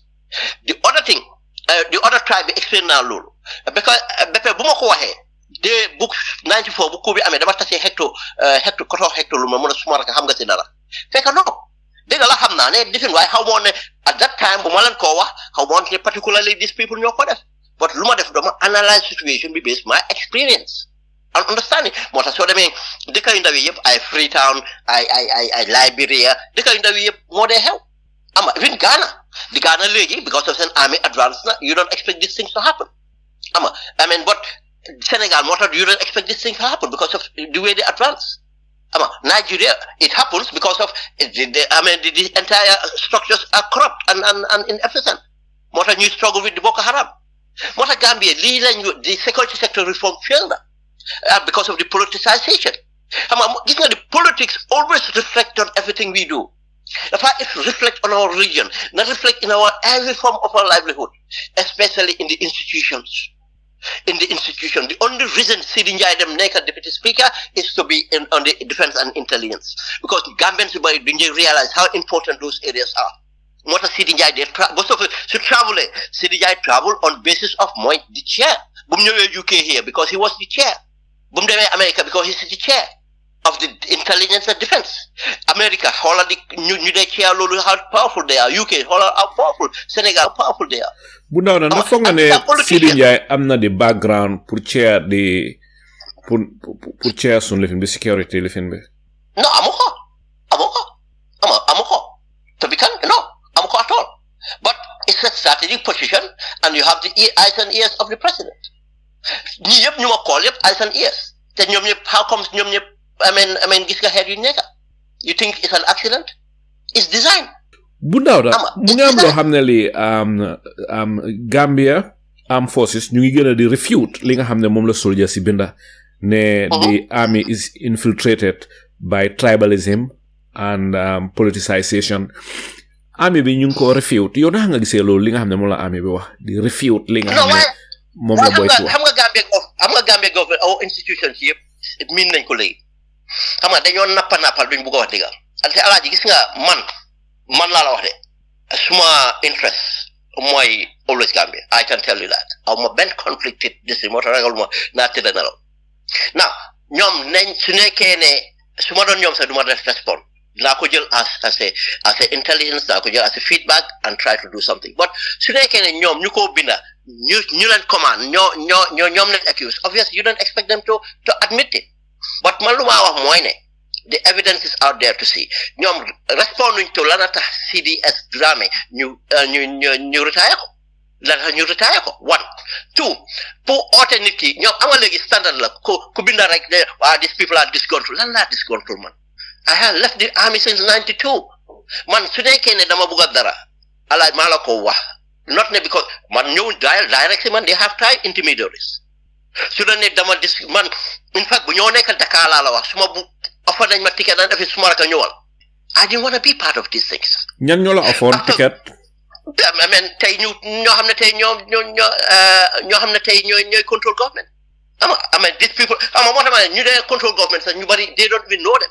It's not the people you see in the face. ma jox another thing mooy ne su doon ne anything else politically tey su ma demoon ne tey Ben Suwareh dafa dem NPP man su ma demoon ne tey what do you think I'm gonna get ñu jox la place waaw why would I be disgruntled and talk fii rek di lobby work te kenn du ne dama ko bañ be dew ma Gambia ba kañ ba 2 years ago laa soog a dem Gambia since bu change amee because of what interest do I have tey su ma toogoon di jël xaalis su ma neexoon su ma plateforme bi tey man xam naa how much laa mënoon a make xaalis on this waaye penny in fact it cost me not just my time and everything you associate with people and it costs you people gis la yaa ngi am plateforme ne ñëw ne la man dama bëgg a def dama am problème bëggoon a def lii I cannot do fundraisings because dama dee avoid pour jël xaalis from loxo nit end of the day léegi lu suma artiste wax buñ ma wax mu laal ma I took my little money I have to give that's what lii is not luxury te another thing bro hey ñun ñu ñoo wax ni yëpp suñu bokk lañ ñu ñoo wax suñu bokk wax naa la léegi lu ma bokka so you think dama daf maa neex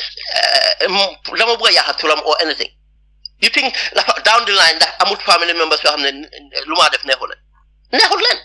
but they are not telling me to keep quiet Gambia is bigger than them waaye dinañ use the word discontrol the other argument lu ñoo wax mooy ne waaw soo xoolee list bi loolu adresse naa ko ba pare look soo xoolee list bi pour ne nominally 2 people ñu fa they did it's far more than that nañ xool the bigger list lan la et puis ñu nekk di main stakeholders yëpp lan lañ CDS Cham lan la Sow lan la Sidi Njie lan la I mean defense minister Serigne Modou lan la I mean president naka security advisor bi lan la so for gaining these people kan moo des these are the people accused nañ ñooy look after this to the point of these people dem nañ wan ne look deputy CDS bi amul benn influence dañ ko fa teg rek amul benn influence he's a good person he's a good leader but amul benn influence ñii ñooy determine luy xew te gis nga moo tax ma ne su ma bëggoon a name wax certain things bëgguma I'm not out there to make it bad dama ko def because of it's a duty to make it aware and something to be done just as Sami Jawara buñ ko nappa lii la ñu indil ñun ne ñun bëgguñ ko I don't want it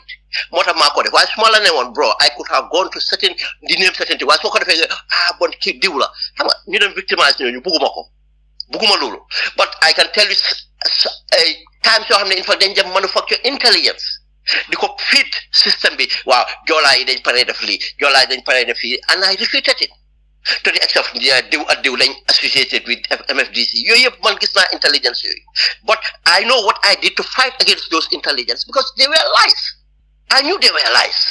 Bunda dama bëgg a xam rek Gambia Armed Forces press release bi gaay génne di refute li nga xam ne moom la officer si doon wax xanaa gaay yow lifin Open Gambia la gaay doon attaque ndax lan waaw soo xoolee si lifin bi yëpp ñoom yëpp Open Gambia lañ adresse yéen soo xoolee ñu ngi di ne headline Open Gambia lii ak lii and te that's the sad thing mooy wane again seen press officers yi sax ñoom in fact dañ gën a jaxase nit ñi sax and suñ mënoon na ñooñu pam then that's it you don't have to go this is the thing communication you have to understand it pour ñoom ñu dem di repeat lu ma wax at yooyu in fact ñoom ñu ngi gën a jox fuel to it kan mooy Lamin K Sanyang because Lamin K Sanyang moom moo binda press release bi how ma ko I mean these are young officers I don't know them waaye naka nga gisee press release bi gaay binda because gaay nga fa wax 7 points naka gisee points si gaay doon jéem a emphasize yow naka nga ko gisee mooy lu ma laal ne yëpp lu ñoo laal yëpp lu ñoo wax yëpp I mean teguñ ko fenn what did they say about CDS Dramé because doo mun a am Cham came as on contract. Nit ku di nekk contract nga génne ko Dramé moo he's the younger, he's fitter and everything else. Nga now génne ko bita nga indi lifin. And ñëpp xam nañ ne si Cham was manipulated situation. There's a big allegation of corruption for Cham actually so OIC contracts si luñ joxoon army bi pour ñu bil pour ñu gas gotay. It's a major living, but do them fend because of what? Digante ma paradum mel. I don't go out there to write all that. I have them. But so continue to be that. Alaji, right now, after this story, there's another one they contacted him about, and I'm going to investigate it. Bobu again, it's about corruption. Ne send halis yo xamne ñu ko wona fay teachers am army si am na ñoo xamne teacher lañ fay ñu len. Lolu yep ñu ko report. Why soko defon tay nga de wa lan la Ben Suwareh buga. It's not about me. For months, binduma about army. For months. I concentrate on other things. That's why I said I'm a platform in Open Gambia. Because, what else? Lee, I'm seeing mainstream newspapers say. But this is Nyaka Ho report, Nyaka bring awareness. It's not good for us. I'm of interest, apart from Gambia. Okay, bunda da soto ge fo sallo rek ma dal di dem ci apply yow ci sa gis-gis dega ndax fokk nga ne army bi den marginalize jolay ak sosé the current army under CDS Mamar Cham lan moy ci sa gis-gis apply no lol dega la nga ay yenen li gatché la suñu neen ñi tok ne ñu am jitt nga xamné mu ñoo hajalé the same thing la no accuse ya Jammeh won ina jola hegemony legi alewa Adama Barrow tam fula hegemony Minister of Justice Polla Chief Justice Polla Vice President Polla NIA Director Polla ala waxante lolu tamit si fair play let Gambians believe in fair play ku ñoo jaxase alen ko bayyi Adama Barrow won nañu ko su major institutions si ngene nakal trasa this small boy what's his name again Njie Salieu Njie Deputy Salieu Njie Deputy Speaker mo fa wakatu mo jaata ñoo joxe state of emergency mo de ko information minister bi wo Gambian si dawde Gambian si de si loxo ya Jammeh bala ñoo am ñara Gambian mo de demonstration bi election bi violence bi ya Jammeh ñara soldat la rey jongla si ñara soldat leen rey sun doomi Ablay ngom ku jóge wa Bakaw bi tamit the same thing ñu def action attaque bi ñaata nit ñoo ñaka seen bakken Salieu Njie si lu contribute day Barrow ko la entrust our highest state security national security so suñ ko gisee si na army as an institution several major institutions yep lu si nekk kon Barrow na fexela mu ñoo jaxase li mu na was ya Jammeh the same thing moo nekk si Barrow buñ ko seddal na tàng rek ku ñëw su ni mu ñëwee unfair to us ay ko wax loud ñëpp dégg ko nga gis ñu muñ ko correct Momar Cham is a failure man gàcce la si man nag man Ablaye Sagna because Momar Cham suma company commander la woon I knew him to my right hand it's the same to all of us ñaanuñu woon lii ak luñ trox ak jànkuwante buñ def ak yaa Jammeh ñe end of the day our army will be like this reform everything changes ñëw réew bi nekk si tabe ba Adama Barrow ñëw mu xaajaag yëpp mu xaaja our state security mu jokkoo a foreign power to Macky Sall Gambians yëpp nangu ko Musa security package ñoom Omar Faye time boobu moo nekkoon defense minister bi waaye ne woon lii that Adama Barrow and Macky Sall sign a security package waxuñ ko ñun doomi Gambians si suñ parliament bi doesn't tell us Adama Barrow is doing out of we the Gambians nga xam ne ñoo moom suñ réew ñoo ko jiital so lii beetut ma Momar Cham xam ne record am already man lu ma ñaan yàlla le armée bi na ñëw si tabe ñu take over from the ECOMOG Sénégalais xam ne day withdraw man foofu laay xaaree fu mu nekk nii man foofu laay gàpp man Adama Barrow lu ma wax si téléphone ak tey mooy Adama Barrow tey bu jiite Gambie tey duñ benn Gambien si Alem Baye di jam faa wante réew bi ñoo ko bokk sécurité bi su di bur rek we are nowhere alay Salieu ma laa déglu benn just an article apply dinaa ñëwaat si yow su kanamee tuuti fi mu nekk ma dal di ñëw si Jibril su fekkee ne toog neen ba nga xam ne am na ñoo xam ne ñu ngi si soldaar gi ñuy wax ne soldaar gi it is infiltrated by tribalism and political interference following li gënoon a rafet mooy army bi investigate li rather than ñuy release a press release di refute di weddi li nga xam ne mooy li xew nit ñun xam ne in a professional army soldat gi waru leen a bokk ci politics waru leen a loyal to the president. You should be loyal to the constitution, not to a president, not to a political party, not to a religious party, not to a religious figure, not to a political figure. You should be loyal to the constitution of the country. Waaye ñun li ñoo gis ci Africa fi nekk nii president bi ci boppam ñu ma promote ñëpp dañoo war a nekk ñoo xam ne they are loyal to him, not to the country, not to the constitution. Foog la ne loolu is a problème ma bëgg a xam rek ndax nga gis yàlla nit su fekkee ne joolaa yi nekk ci army bi ñu ngi fil ne ñu ngi leen marginalize soo say fil ne ñu ngi leen marginalize ba pare comme ni ko apply waxee président bi mu ngi jël fulay jegeñal leen boppam fooguloo ne joolaa yi soo say nekk ci army bi they should feel worried nit su fekkee ne soldat gi ki ko jiite olof la Momar Cham ba pare mu dal di jël Momar Cham def ko ci soldat gi jël Sow def ko SIS. So definitely foog naa ne the rest of the tribes in the Gambia should feel worried ma bëgg a xam rek lan mooy ci sa xalaat Jibril. waaw jërëjëf fu ma njëkkee moo nekk Sidi Njie man suma xarit la wax nga ko man duma dee bëgg ko laal te moom député la woon nekkoon na ci parlement bi te ku smart la te understand na constitution bi very well donte kon xalel la te yéen li ngeen a wax ku am background pour mu nekk pour mu chair defense committee bi foofu noonu within the member of parliament man gisuma fa benn ex soldier boo xam ne dafa taxaw elections mu win foog naa ne the nearest we could have moo nekk NIA officer boobu noonu nekk Yundum naka la tuddaati I forgot the guy name yeah kooku UDP la nekk kooku mooy ki nga xam ne moom nekkoon na at least State House Mohammed Fatih na last name bi oh my God wow Kante Mohammed Kante exactly Mohammed Kante nekkoon na NIA MP waaw exactly State House so kooku rek mooy di nearest man lu ma foog te mu ngi si the other side I don't know how does that work waaye fii America soo gisee ak other countries da ngaa gis ne ñi fa dee ñi dee jiitu lifin bi yëpp daf dee nekk lifin ay ex general ak ex soldiers yoo xam ne dem nañ veteran lañ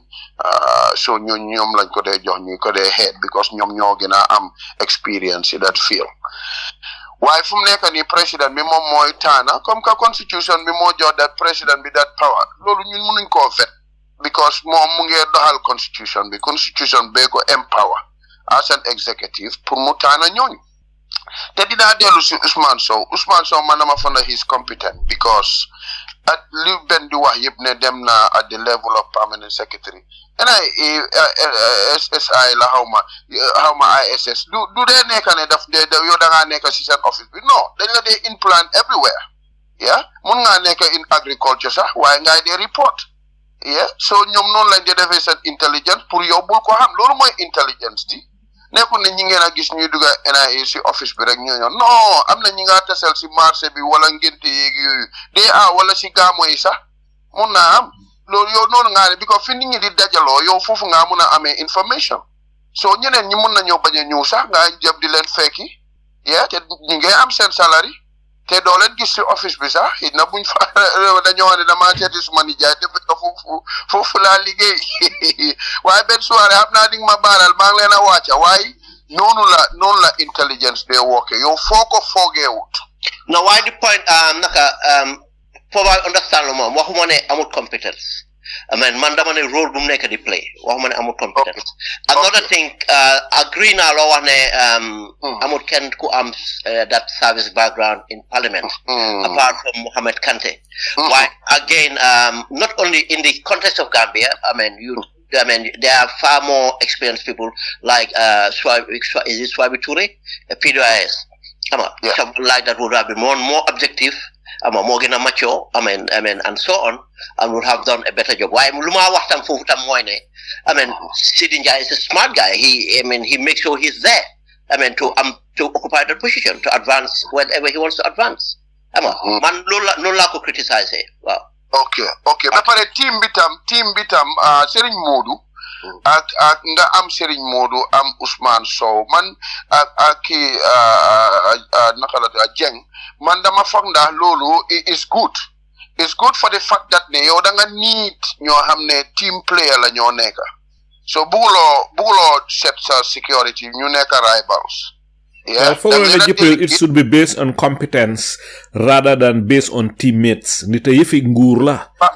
Okay, legi so setee competence yi definitely Sulayman mu ngi fi moma gëna am security waaye man tuuti rek xam naa guy personally waaye xam naa ne Serigne Modou have the competency loolu kenn du ko doubt. Yeah, ba pare itam d'accord na si bu Ousmane Sow ba pare Mr Jang the same way. Yeah, mom kenn du ko bañ nekkoon na police. Waaye bu daaw nga wax ne soo gisee ñu indi fa Abu Jang because Abu Jang boy Ousmane Sow la, not based on his competence, but it was based on relationship with Ousmane Sow. Waaw li ma mooy bu fekkee ne boyam la tam xam naa ne he's gonna be on the top 2 or top 3 bu fekkee ne da ngaa taana kon léegi loolu doo seetati ne friends la mun nañoo nekk friends kay why not bu fekkee ne yéen field bi ngeen study dafa related definitely war ngeen a war a work together because ñooñu da dina secure man si noonu ni ma ko gisee because at workplace. Can I interject xam nga loolu confirm na the entire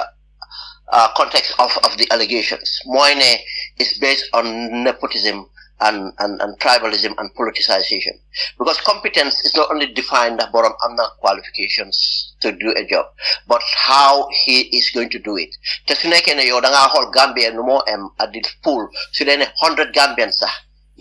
or 2,000 Gambians who muna occupy that position, but you're not them into someone because they're close to you. Kenan is close to you. Kenan is close to you. In fact, yange competence of those positions you yanko undermine because of we all know human nature. Because once you all comfortable with each other so much, then my help complacency, my am. But again, not only that, because of the perception. I mean, it's very strong of. I mean, come no kwa on earlier. Africa, we are a tribal tribal people in nature. Then your side of you have to be very sensitive. When I criticize even down some of it not he did it deliberately, but because of he was not sensitive. You got to be careful. Gambia is a very small country. People would start to say, wow, how comes these people are not included? Most of all, if Europe, look, black people, like a few people, wherever it is, then they're talking about how can we have a parliament without any ethnic minority? How can we have this committee without different? Because you have to be sensitive to that. You have to be inclusive. But especially to nature, this government, they know for reform. We said it. We have it in Jawara problems. We had it in the Jammeh problem. That you're identifying and it's because of then they feel that we cannot trust other people. Yes. Then none what I to make sure that problem so in mindset but when you gain us in we cannot trust them because of new in the metrics. That's where the competency come in. Metrics be more in the competency score. Where how many people would be wow, so you say the Ben Suwareh leader because they did it. So you say and sort of a competency score. What happens there? You be surprised. I mean the imbalance to imbalance to what again we must criticize time kita money by default. So many dollars don't stay in the army. Nyana ni sunjehale service by or nyana ni trigger lutas and by them utilanen. Because of again the army was not governed well. And motorhon nyana nyumuna am choice to do other things we were going. But nyom upper dollar nyom choice. Not only dollars but other minorities nyom choice, they were the one retaining. You don't serve 5 years, continue another 5 nekas senior inserts. And virtually the young get of imbalance. Lot of money, young and the minority tribes are a very sensitive part of an institution, representing an institution, and in our nature is destabilizing. Bunda la soto ye fo sa baram rek nga me Jibril mu respond fo na Jibril amna lu mbuga tontu res ko fe ñu dal dem ci next question bi ko time nga dem Jibril lan nga am pour wax ci li ben wax wa xam nga mom mu ngi emphasize diversity because fi ñun fi US university ci sa bu fekke ne ga nge tana dañ dé buga pour include minority bi pour empower them. Yeah, but when it comes to security mom hamna affaire security limo advocate ni is a book job lolu theory bi law but practically ñom ñep mom gis na ñulu because society even Senegal Abdou Diouf bim fa nekk General Ablaye Fall mo fa nekkon ak Malik Cissé Colonel Malik Cissé ñoñu la gaay gi no na trust moy ki kon Ablaye Wada waaw waaye gis nga bi Macky Sall ñëwee what happens Macky Sall dafa change mu indi Moussa kii naka Moussa Fall ak gis nga bi ñoom Sonko ñëwee ñoom itam dañ indi Mbay ki nga xam ne moom moo leen doon di jàppale jurine so loolu comme li ma njëkk a wax rek la Afrique ñoom ñoo dee defee noonu ñoom ku nekk kuñ trust la rek so li kii bëgg a indi dafa bëgg a indi pour change system boobu it's gonna be very hard it's gonna be very hard it's gonna be very very very hard because ñun America UK institutions yi niñ dee doxee ak ñun suñ dëkkay soo ko bëggee doxee noonu moom fa naa ne yow sax yow di nga am problème because soo bëggee delegate da ngaa si comparable nga mun leen a delegate ñu mun a work together te dafa happen fii ñun in workplace ñun ñii ñëpp dañ ci da man bari na ñoo xam ne dañoo ñëw ñu nekk suma boss te man maa leen train waaye duma ko dee seetee noonu dama xam ne am part of the team player ma make sure that ne ñu achieve the objective waaye du ñëpp ñoo mel noonu waaye bu fekkee ne dañ ko bëgg a vet loolu dina metti de because ñoom 2016 bi liñ doon wax sax mooy su ñëwee position ci executive bi yëpp ak ministère yi dañ koo vet but all that mechanism buñ put on in place bi ñëwee ba toog it's not realistic so defuñ ko so moom lim bëgga is good is fine but I'm doubt that ne anyone kuy ñëwati sax dina ko implement waaye li ma wax is a good structure bu fekkee mun nañ ko mooy ethics. jërëjëf Jibril soo tegee foofu sa baaraam fi mu nekk ñu dal di move si beneen question bi beneen laajte bi te time a ngee dem bu ndaw dama bëgg a xam rek mbiri ciment bi gis neen ne hundreds of trucks ñu ngi woon si Farafenni booda bi waaw gannaaw boo xamee ne am ñit ñi méttut lu neen li nga xam ne moom la nguur gi def dal di jël price bi from 30,000 to 180,000 a truck full of cement fi mu nekk toog nañ rek dégg ne waaw gars yi rek leneen affaire yi fi mu nekk truck yi ñu ngi cross di dugga si Gambia ma bëgg a xam rek naka la gars yi solve problème bi nii ak lan mooy li xew. ok Alaaji what actually li xew mooy Barrow moo back down because buñ defee ama mooy lu ma wax mooy ne the first thing mooy ne lii lañ war di avoid loo xam ne la fa impede onto another country's economy or relationships you got to be very careful how you do it doo mun a toog rek yokka dara that much what it means ne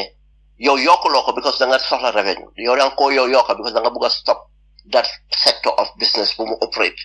understand da nga discourage xam nga dafa mel ni suñ dee def alcohol tax or other cigarette tax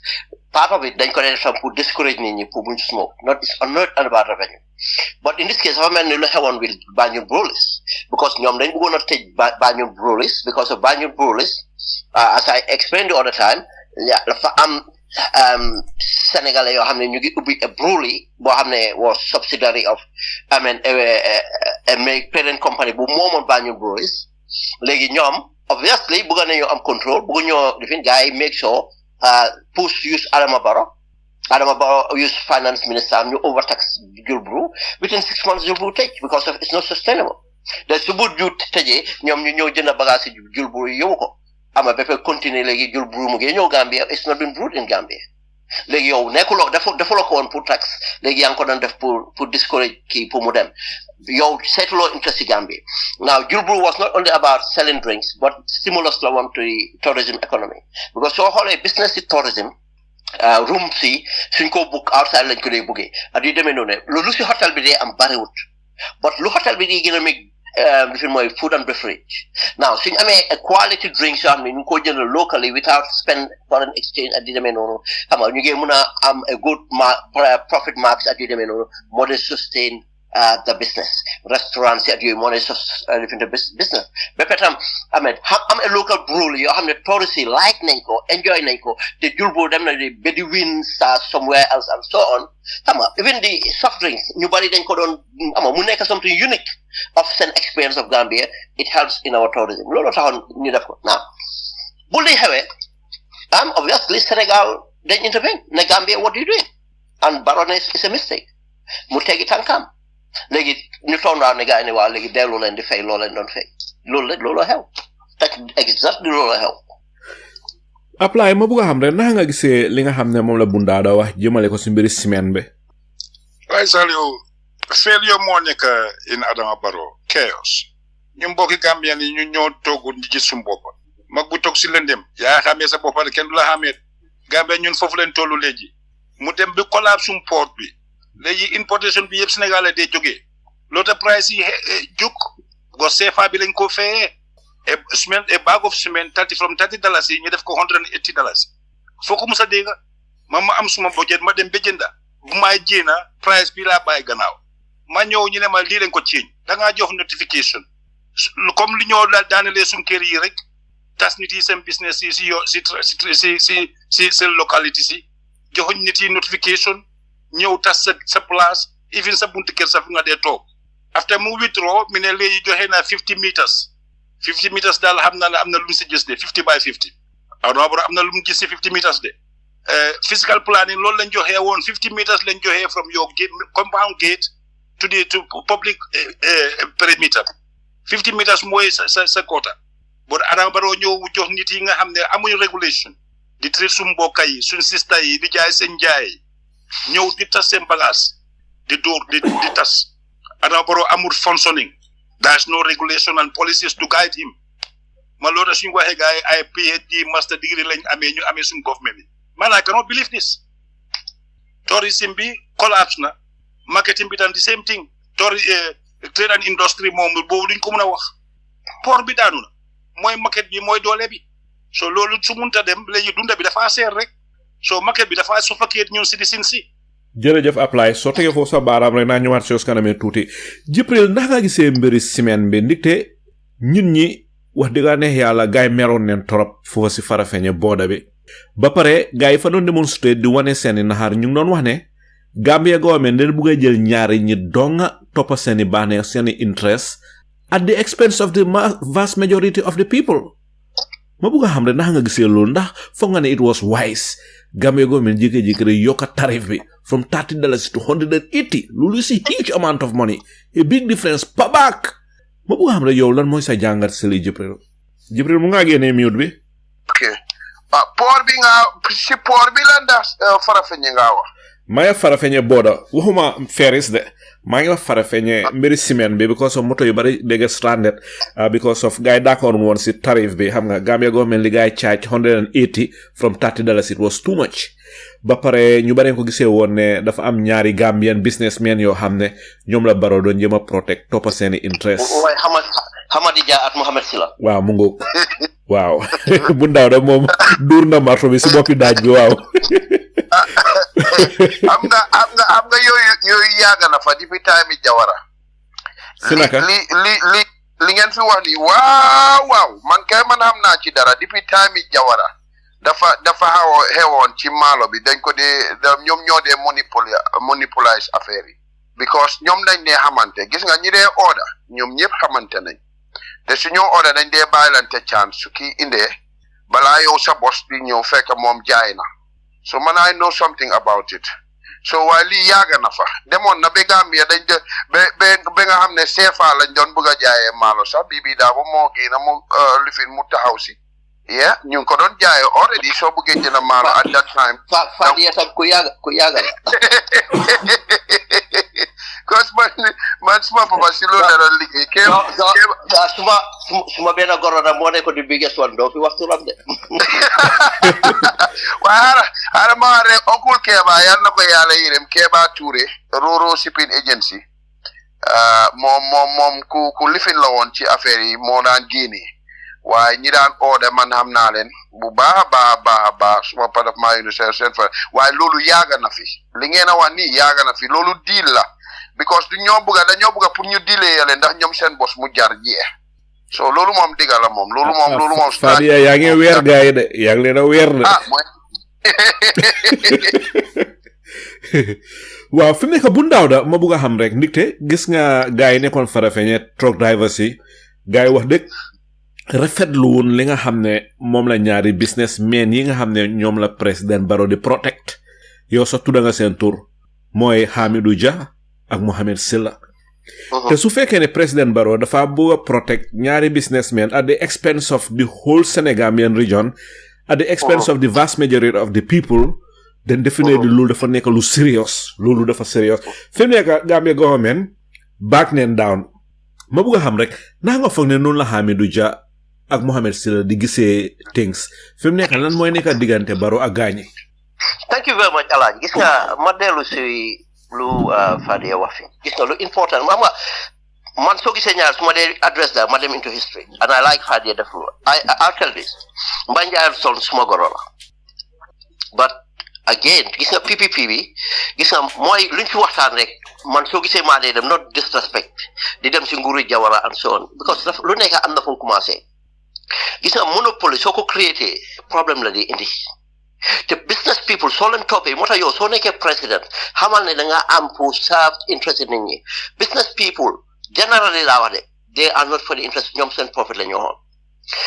luñ doon def mooy gis nga kër yu ñu amoon Fajara yooyu dañ fa doon def naka stooy corget yi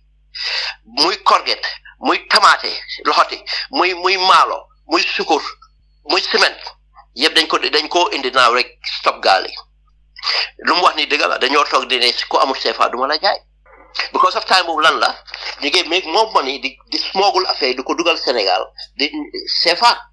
xam nga ñoom seen interest ba nekkutoon nit ñi léegi mu ngi affect économie bi waaye xam nga lu gën a garaaw alaaj xam nga ni this businessman dañ lay dem ba di influence government policy léegi instead of ñun ñu work towards developing agriculture pour ñu am seen living suñ xamee ne faa yaa seen business dinañ make sure they will interfere with that policy to make sure ñoom seen business du yaaxu on ça yaaga na moo tax ma ne la ne lii moo tax ñun ñu ko waxee ñoom Hamidou Dia at yëpp dañ buggee alaaji dañ buggee Hamidou Dia alaaji ñu ngi ko jox $50 million moom kenn la government manipulate ne moom kenn a qualify pour ñu jox ko loan pour mu dem into agriculture into naka rice farming Hamidou Dia mu ngi am plantation yi banana Hamidou Dia mu ngi jaay ndox mu ngi am water bottling facility Hamidou Dia mu ngi jaay iron rods Hamidou Dia dafa jaay import petrol di jaay petrol waa ji nit ñi ne la tam yaa ngi bëgg a jaay ciment tam baal ñu liberalize market bi loolu mooy make sure price lifin du am ama price bi mun a control competitive market la fa baax monopoly lu mu day def mooy scarcity lay indi te gis ma wala exemple tey moom mooy di main passende Mohamed Silla tam Silla bokka waaye moom sa facilité mu gën a tuuti tey moom mënut a produce the amount of cement needed daily in the Gambia at the rate bu ñu lu moo def suy doon di ñàkk rek nit ñi dañoo yokk cement te tey su nekkee machine am bi paan na mun na waaw paan for 1 week 2 weeks 3 weeks 1 month because of amul expertise yi naa diggante boobu su cement du dugga from Sénégal luy xew we have a problem ba pare moom in fact that's an allegation let me say it's an allegation in fact am na tax yoo xam ne nekkul di ko fay because of government dañ ko exempt but these people exempt ñu leen tax ñu ngi fay seen tax te they are Gambians they want to do something ama wax naa la kenn kii mu ngi Sweden dafa xosul Sweden di run truck Gambia ñeneen ñi suma mbokki faana yu nekkoon New York man wax naa ñoom some of them New York lañ nekk di def liggéey yu garaaw di dawal taxi di def yooyu am seen xaalis gis ne des opportunité wi ngi seen ne léegi opportunity pour def business di indi cement from Gambia Sénégal ñu dem dugg si these people they have family these people ñu ngi create jobs te ñoom dañoo ñëw drop jox ko nit ñi ñeneen most of it duñ ko dee jënda sob suñ ko jox dañ koo jël ñoom ñu dem bala ñoo ñëwaat ñoo ñu jaay joxaat leen xaalis ñu dem di ñëw loolu lañoo def ñu ngi create a chain Hamidou Dia ëppa doole ciment mi moo koo jaay he not only dafa baag ciment yi ba pare distribute ko dafa distribute yooyu yëpp is distortion waaye ñu roo bëgg laa dafa bëgg a jël everything which is not right te lu moo wax gars yi dañ dishonest dina ñoom manufacture kenn nekku di manufacture cement Gambia du dëgga amuñ benn cement manufacturing plant in the Gambia luñ am mooy rebagging bag cement te soo xoolee ne doo mënee jëlee cement Spain or somewhere else def ko si gaal in bulk mu ñëw transfer ko si seen cylinder si bala moo egga si bag bi moo tax ciment bi dee teel a wow ciment Sénégal bi moo dee gën a fresh because of straight away dañ koo génnee seen doj yu defin mixo bi dugal ko straight si bag tàngaay bi gars yi teg ko si yoon bi mu ñëw mun naa nekk 3 months 4 months dara du ko jot xam nga lii yëpp quality wise waaye dama xool seen press release bi ñu jox ma ko pour ma publish ko déedéet du ma xool press release boo xam ne is all not factual 1/4 ñu ngi address seen bopp as manufacturers te kenn nekko di manufacture cement amu doon mountain bu ñu nekk di toj di manufacture cement Gambia 2 ñu ngi indi comparisons gis nga bëgg a indi fi politique into it ñu ne waaw Sénégal naka duñ dee nangu kenn export fa sugar but it's a different case Sénégal dañoo produce sugar because dañ am the farm bi agricultural farms yi dem naa Richard Toll gis naa Richard Toll seen farms yi nu am I can tell you miles and miles industry lañ am dañoo béy lifin bi in Richard Toll dañ ko béy si Fuuta process ko seen factories yi def ko di ko jaay foofu obviously di nga protect that market di nga ko protect because of Gambia duñ dee manufacture sukur dañ dee import sukur so yow doo am industrie boobu doo ko protect ñu ne waaw Sénégal duñ nangu nit yóbbu fa ndox musuñoo attempt pour yóbbu ndox nit ki balaa ngaa ne nangu ñu because xam nga lan la tax duñ fa yóbbu ndox because it's not mënuloo ko def it's not viable one before nga mën a export ndox te any dëkka sa quality of ndox dañ ko war a test te alaaj maa la wax ne Gambia suñ quality ndox yi ñoo jaay si butéel yi sax is questionable demal xool audit reports yi on water Gambia water lifin bi on NAWEC suñ pompe yi and yëpp te maa la ne ñun xam nañu suñ safety agency yi duñ def seen liggéey bon water plants yu bari waxuma yëpp de yu bari tey mun naa am is questionable loolu da nga ko war a yow soo buggee export da nga njëkk a establish loolu with that country da nga war a dem to the chamber of commerce ba su nekkee def nga loolu ba ñëw ne ma dañ ko def waaye bu ma laajee gars yi question ndax dem ngeen approche gars yi ne ma non duñ la mun a tontu loolu until nga publish suma document ma ne ko bala kaa laay publisher ma ne ko du ma dee toog publisher dama koo check waaye am nañu ko publish Gambia waaye ma ne waa Gambia media yu ñoo fay suñu leen ne publish ma ne ko man defuma lii pour xaalis dama am pour verify balaa maa publish lu ma publish. bu ndaw dafa foog ne loolu is very very sad ne am na certain media yoo xam ne. mbiri ndox bi ndax yow naka nga yow léegi da nga bëgg a wax ne mun ngaa jël ndox nga process ko Gambia def ko si botul nga dem transport ko ba Sénégal yow sénégalais bi am facture Sénégal di jaay biir Sénégal yow nga transporté ko ba Sénégal nga mun a koo jaay at a price boo xam ne di nga compete du dëgga mun loo compete bon bul indi excuse of ndox yes ne seen press release bi yëpp it's not genuine. kan moo bind press release bi. aman gars yi ooyee seen bopp manufacturing association of cement amoo di demee noonu bon xam nga ne Amady Dia moo nekk behind it and it's disrespectful this media companies yi di ko media houses yi di jël press release rek tappa ko sa page because yaa ngi misinform man noonu laa ko gisee. lan nga foog ne loolu wane si media houses yi nga xam ne ñu ngi dem publish loo xam ne ñoom verify wuñ sax ñu yónnee leen rek ñu publish lan la loolu wane si suñu Gambian media bi. mooy wane rek ne moo tax ma ne la man soo gisee bro man duma an academic man duma journalist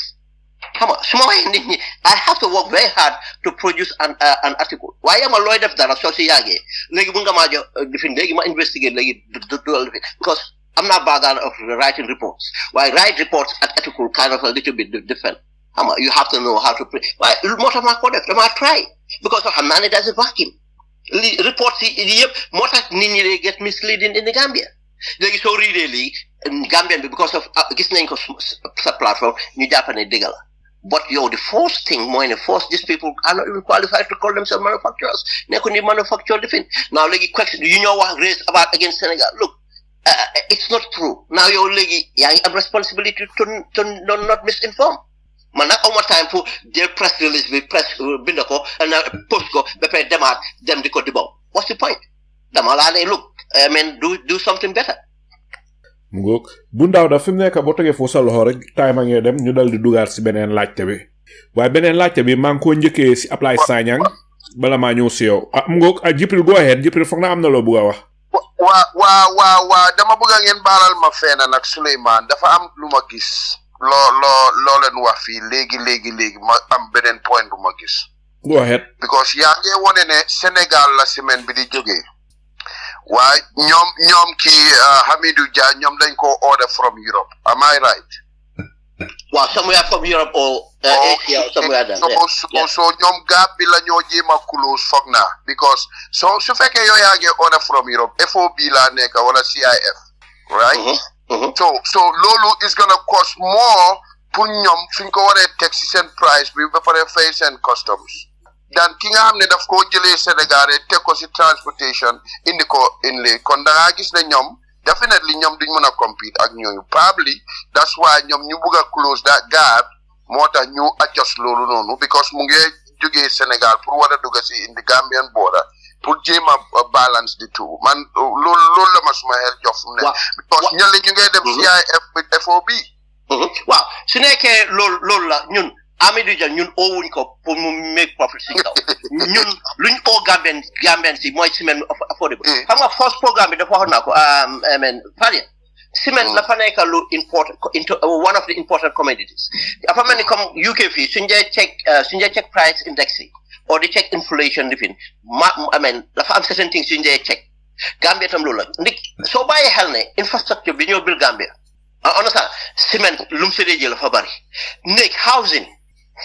Gambia tay ñu ngi am deficiency in housing luwas ngi seer at yooyu because of there's not enough housing. Now the more cement high the more ñu am less housing, and when we have less housing we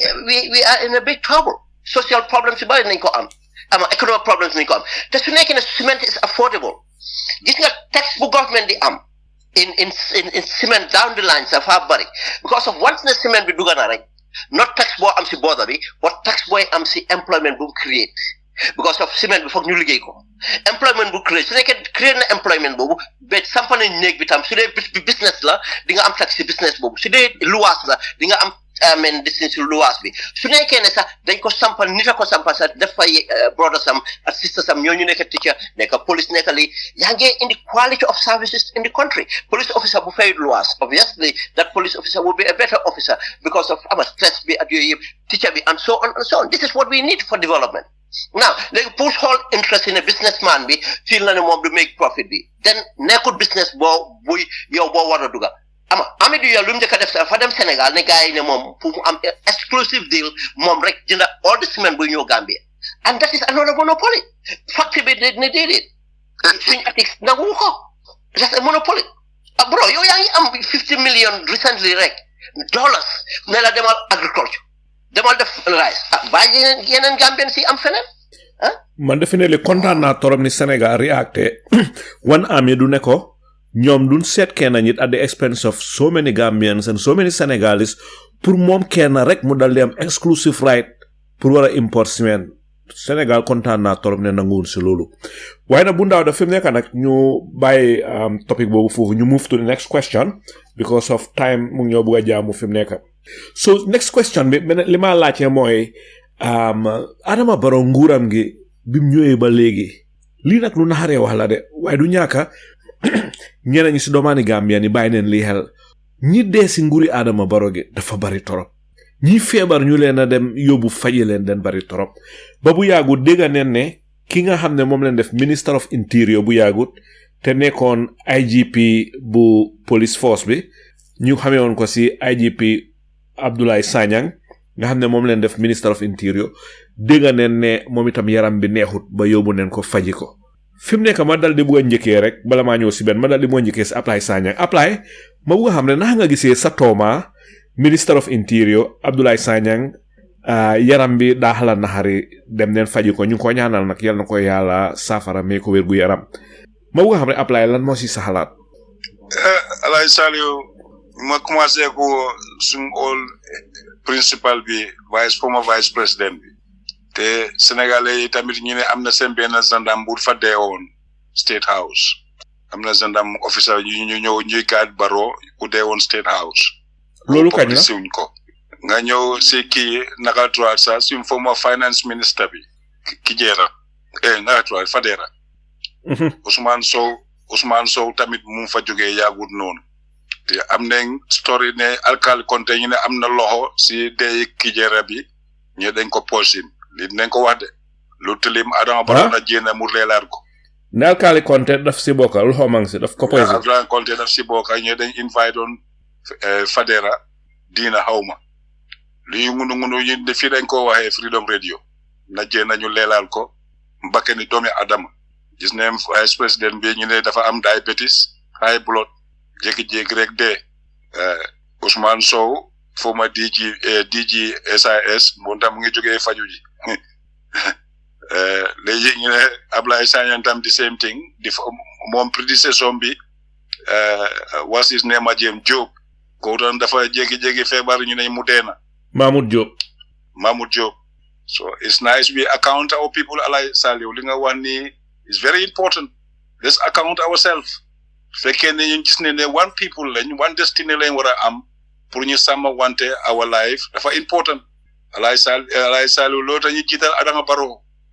Yaya Jammeh nekkut ne reykat nit la loolu lañ ko tuumal. Apply dinaa ñëwaat si yow su kanamee tuuti soo tegee foofu sa baaraam rek ma bugg a xam lan mooy si response Jibril naka nga gisee nguuri Adama Barrow gi ñii dee ak ñii feebar den bari torba ak ñii dem di faju ji lan mooy si sa gis-gis. waaw am nga nag dee moom affaire yi yàlla la ñu ne benn dof bi dañ naan nit ki naan ko li lee koree dof bi mu ne moom génnewu si yàlla waaw man yàlla laa see accuse ba pare tam dañ war a xam ne ñu dañ jëm mag waaye Jibril ki nga accuse Jibril ki nga tuumal kooku rëy na di waaw loolu la dof bi wax de ñu ne bi nit ki dee ñu tiim ko naan li lee koree def bi def man de óoluwuma si yàlla waaw dof bi day la wax rëy na daal man tam óoluwuma ci suñ borom de waaye li ma wax rek moo nekk ne ñoom itam dañoo dem mag te dañ war di exercise man soo ma laajee dama naan gars yi dañ war di exercise wàcca liggéey lekka yàppa bàyyi ba guddi lekka afra dem tidda yooyu noonu yëpp problème la dee nekka dañ dee busy ba duñ dee exercise man dama fanda dañ war di exercise a lot especially lekka yi ñoo lekka léegi nga xam ne yëpp ay fertilizer lañ ko dee def ay chemical utee naa time bi nga xam ne ñun li nga liggéey loolu nga lekka so dañ war a bàyyi signal because west bi fii soo seetee ñi nga xam ne ñoom lañ tollul age koo si gis mu ngi amee 2 or 3 different medication yoo xam ne daily dafa jël ñaar suba ñaar bëccëg ñaar ngoon so ñoom lu si loolu lañ dëkka so ñun amuñ those facilities so pour mun a keep noonu ak blood thinner yi nga xam ne dañ ko niit boo demee bay mag so man na ma fanda ci loolu lañu war a gestu moo ci ñi nga xam ne ñoo dee toog si office yi too much duñ dee exercise ba pare itam ñu xam ne dañoo age ñoom ñi cee wax ni yëpp koo ci laal 1960 la juddu am na ay 60 something years so therefore obviously ñu ngi jëm mag ñoo ko dee realize waaye suñ morom yi yëpp wala ñu mag ñëpp ñun ñëpp dañu war a xam ne ñu ngi jëm mag war nañoo rek ba pare amuñ lopitaan yu mag yoo xam ne comme li ma wax nii rek nga xam ne dañ laa put into medication all the time so dañoo war a dem Europe pour am léegi te du ñoo dem ba pour visiter normal visiting duñ ko dee def da ngaa toog ba feebar bi laal la nga door a jóg dem dafa get too late so fii da ngaa gis ne ku nekk mu ngi am docteur da ngaa dem check up te dara jotu la muy laa seet bu fekkee ne am na loo xam ne gis na ko aali ñu door di ko treat waaye ñu nekk Gambia ñu nekk fii yëpp benn la de dafa nekk ne fii dañ am facilities rek. so mu mel ni daal yow si Jibril mu mel ni si yow daal suspect loo any foul play. well Africa moom is Africa loolu moom ñun si loolu la unfortunately ñun moom mooy loolu rek yomal kiyaama dina neex ndax ñun dinañ la jox nga naan dinañ la jox nga lekka gëmuñ yàlla amuñ faith most of us ñoo xam ne da ngaa dem ay nen ak ay liggéeyantu si palace yu ndaw yi ni palace yooyu noonu la mus di mel especially customs police njiiti police yeeg njiiti NIA njiiti dañ dee tekkuwante sax sometimes yooyu yëpp ñàkk a gëm yàlla la ak nekk a kaafir jaamu jalang loolu la rek nekk a kaafir la rek boo dem ku ko def yowmal kiyamati dina yàlla mu ngi laa xaar waaw ndax yàlla wax na ko si alquran buguma koo kóot waaye soo la ma bàyyee mun naa koo kóot léegi nga xam ne loolu la si yàlla wax ne ñooñu mu ne dafa dogoo ak ñoom mu ne wala yukallimuhum allah yawmal qiyama wala yuzakkihim wa lahum azabun alim ñi nga xam ne dañoo jël téere di ko jox nit ñi di leen liggéey di lii mu ne man yàlla duma wax ak ñoom yawmal qiyama dama leen a dogoo ba pare itam maa ngi leen a xaaral punishment bu severe mu ngi leen a xaar after bu ma dajee ñoom wa ana lan moo ko fi jar nit koo xam ne doo fi dunda nga enjoy sa boppa ba 70 years doo deseeti buñ comme ngawre nga toog aaduna bi nga xam ne walal axiratu xayrun laka minal ula lan moo war a tax ñun ñu ne ñun 95% muslim la loolu du dëgga because muslim is not by name dafa war a nekk tasdiqu fil qalbi wa amalu bil jawari balal len ma de dina ko wax de gis nga dara soko gomé dang ko wara practice by actions. It's not only ne sa lamagne bi rek moko wara wax mu am way sa dang ko wara jëfé way di liggéey sa morom minute ak ñi la ko liggéeyal yeen ñep jahannama ngeena dem because yow liggéey lo nit koku wërsak bi la yalla jox bala nga dé di ko am ngay dem di liggéey nit di ko tajal nen di ko lifin pour ñu daaxa ko ci liggéey do trial sa bop Alaaji Saliou jërëjëf Jibril fi nekk ma dal di ñëw si Bundawda li xew si nguuri Adama Barrow gi musuñ koo gis si benn administration gisuñ ko jamono Jawara gisuñ ko jamono Yaya Jammeh 7 years si Adama Barrow toog ñi dee den bari torop ak ñi dem di faju ji den bari torop so doole di leen lim you'll be surprised ñi dee den bari ñi feebar den bari ñi dem faju ji den bari so su fekkee ne lii musuñ koo gis musuna gis lu mel nii toog ba léegi di ko gis diga war nañoo tiit ma bëgg a xam ndax foul play daf si bokka ndax comme li Jibril wax naan duñ dee def exercise yow lan moo si sa gis-gis Bundawda sorry naa d'accord Fadia in many ways so ko xoolee general health of generations now so ko xoolee mooy even young people diabetic and high blood pressure children diabetics am na léegi because in lifestyle exercise and all kind of things and so on but again the lekka bu ñoo lekka and so on but lan moo di dimbale advanced countries or developed countries mooy nu ñoo manage suñu health access to early detection at prescription drugs at moo la sustain and in the Gambia this is one so ko xoolee di nga ne c'est testimony of the failed healthcare system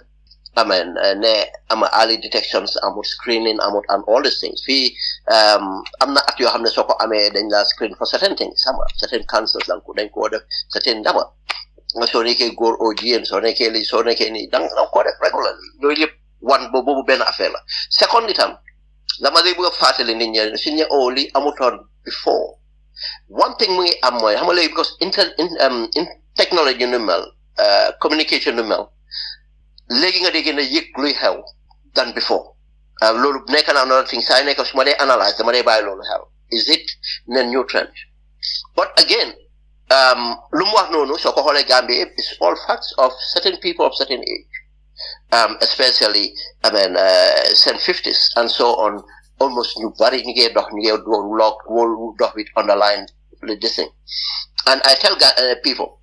Africans for that matter. So by Africans in Europe, America, you say, Kusi Amoto, and I did this survey, Moko Hanet, Manako Nenko Holcim Gambian community. Moko first did, bro, you're not going to halati, Manako, buy out. Manako Sinamoto, just 2 years. I'm then diabetic, or you get the fling, you deal with it, you put on so much weight because of doing to heart, doing gluten exercise, then Brigala, watching your dogs and in your toxins, so why I'm a leka besura, I'm a leka bangin, Mugibari, Galeka, and so on. Gambia, that thing is developing. You buy new legi moto, new amli, I'm a main routine of exercise, talks the air condition, the one's air condition, you get like a neck. And ma would just exam so by help policy legi dang ha talk the day most of them ngati hay te them on peacekeeping te them on peacekeeping what that tells you when he is kind of a bit affluent or she's affluent muna more afford a lot of things now leka and so on processed food and so on and so on you mungo ko hol as an evidence understand then senior to government workers because of evacuation meaning codega you can be as evidence but again don't discount there might be something going off. Because bullfighting these people, not only they are government officers, but they occupy strategic positions. And in some cases, because we go into speculation, so draw these other things. Why not? Again, does not mean it's evidence, but circumstance evidence of an because there's always push and pull. But environment belay in jobs in especially in a transitional government that was meant to be transitional, tension of labor. One thing again important to manage your mental health. Manage your mental health doesn't mean legally depress them into Kamanyula or a Dofna or Bopa. No. Manage your mental health legally more avoid diseases the occur, high blood pressure the occur and so on, stroke the arm. And most of these people then they use in home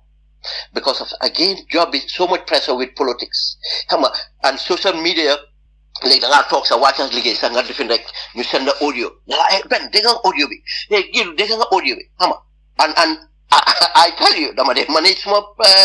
this thing. I'm not certain time. I won't respond to my phone or I won't look at this thing. There's something else. You try to dohi. I mean, push not dohi push exercise my arambi, but small brain, small mind. But most of these people don't do that. And then easily I'm stroke, easily I'm other things. But as I said, Vice President be Inspector General, former Nakalatuda, former Secretary General, Ambassador, and this kind of things you are bound to really be suspicious. The Vice President be really nobody buying ko help. Can I see your protocol summitum suddenly? Wabil Kamala Njagola or something I'm sending Jagola anyway. If I can remember, and other things. But again, yala may ko recovery, but again, limotatam alaji, sinyo ligay at neka si plus or neka in politics. You understand politics lafa wala si liyep, suny healthcare bi, system bi, and so on. And nyom santan en yala, they don't have to pay for it, they evacuate. But many Gambians will not be evacuated. Then you're told, "Hey, Timum, dara jotu ko wonde." Te hejna koko amu depansa. I mean, mulifin amal yo yebung for what we have to be very serious. When we do politics, mun nañu uté gisé. But nan nekane nañu on suñ bir xol yi defuñ ko because of dañoo xaajale because of feel nañ ne kii soose la kii jola la kii lii la o si jola bi nekkee in government du ma am si soose nekkee government non nañ seen compétence am lii la Bundaaw lan mooy sa xalaat si ñi nga xam ne ñu ngi nekk si nguuri Baroge ba pare dee all of a sudden ñenn ñi si ñoom ba pare ñun ñi ñu ngi suspect foul play am na ñoo xam ne yow dégg nga ne dee ay foul play lan mooy si sa xalaat No, as I said, Fadia was not legally serintula. But I can tell you one thing. Afne luma ham ne don't discount other things that can happen because lubari hewna si remo. I can tell you a little lubari hewna si remo ke mga house just ask mga house Senegal and other places. But Gambia it was like di hehan ka place nga nekk place ñu la hex. Yeah. Lubari fa hew. You got to be very careful. Mota manena doko discount legele nit ki experience am moko xamni legele yo amulo evidence bi yep mom ñom ñoo gëna jégé but legele they tell you ne sign degul febar na way na sign amna buma wax borom but symptoms suñ amé yep ni it's nothing to do with febar and when they say that you fake nekulo fa what do you say and these are the family members and do wax all the things mota why mun na nek tam it's just something else. But have tahuko where kenen ki dama actually man ko wona gis man yu kolon na ko nyima na ko way man ko kol ñaari fan yeb aw mako probably his well but lafa decide not to be on the news but there's a lot of things being a minister of health lo am no one panika but I'm not seeing him and I'm not hearing him. Few days ago I made a post dikolate but technically can you gis na ko ci conference bi gis na ko we have to do more for the country. Jërëjëf Bundaaw fi mu nekk ñu daal di ñëw rek si apply si yow laay ñëw si mujjanteele laajte bi su ma jógee si yow door a dem si Jibril Fadia su ko defee Bundaaw daal di tëj apply lan mooy sa jàngat si gane gi nga xam ne moom la président Bassirou Diomaye Faye gane ji woon Gambia bam demee gis nañ ko moom moo Adama Barrow am jàngat yu bari yu si ñun ñi def waaye ma bëgg a xam rek yow lan mooy si sa gis-gis lan mooy sa jàngat si tribi Bassirou Diomaye Faye bi nga xam ne moom la def Banjul. Paranoid. Adama Barrow was paranoid. Adama Barrow was seeking at all the moment. Adama Barrow pour same program agenda bisa it was not up to date.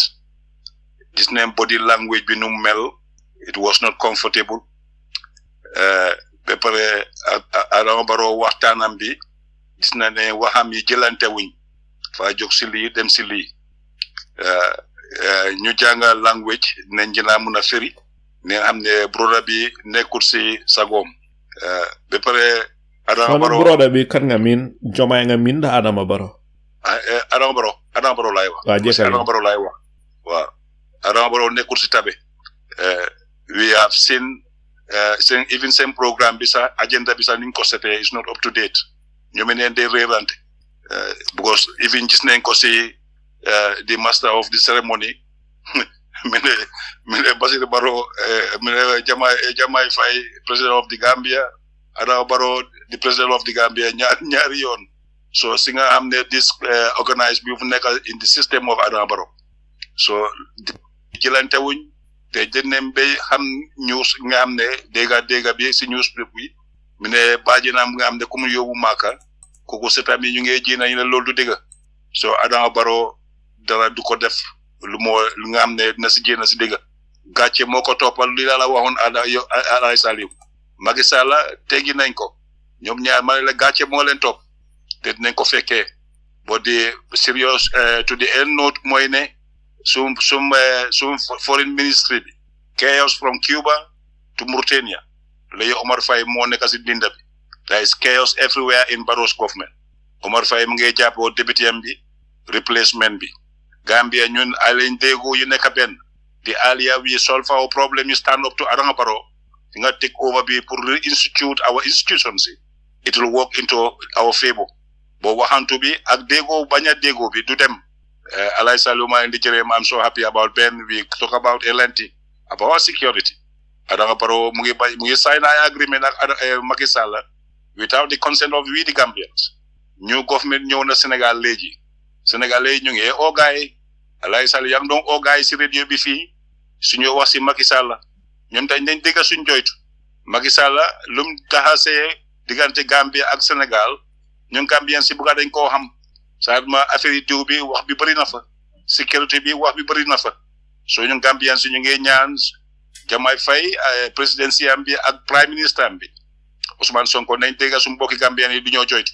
ñaari réew bi benn lañ kenn ñu mën a xaajaale ñoo bokk Adama boo war la ko mi ne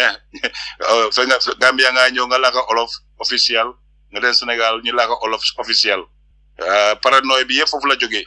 Alaay Saliou maa laa jërëm ay jërëm paneliste yi Jibril Fadia maa dia broda maa ngi laa xaar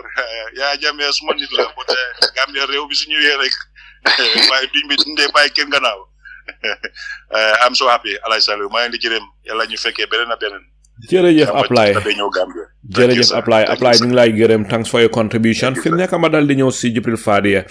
Jibril Apply dégg nga li nga xam ne moom la Apply wax ba pare ñu bari wax neen ma ko ndikte bi nga xamee ne Jomaay dem na Gambia ñu bari den ma contact ne ma ndax observe nga leena ma ne leen lan ñu ne ma ndax gis nga body language bu Jomaay ak bu Barrow fekka man gisoon naa loolu sax discussion naa ko tamit ak Ben Suwareh ne ko daal man daal dama woori ndikte soo cegee di body language between Jomaay ak Barrow di nga feel ne daal chemistry bu positive nekku fa xaw ma daal lan mooy li xew waaye ma bugg a xam tamit lan mooy sa jàngat lan mooy sa gis-gis si ni nga gisee président Bassirou Diomaye Faye ak président Adama Barrow. waaw man dama kontaan because man dama doon advocate force mu ñëw visit Gambia sax balaa moo dem Mauritanie man loolu laa doon advocate ne Gambia Sénégal naka nga gisee si lim njëkkee Mauritanie door a mujjee Gambia. waaw because xëy na am na problème bu fa nekk because affaire yi oil dox na seen diggante xëy na loolu la tam te ñoom itam ñoo booda ba pare itam during the elections ñoom ñu ngi doon di complain ne am na Gambien si doon interfere si seen elections. waaye Jibril yoo xam nga ne Sénégal Gambia la gën a jegeñ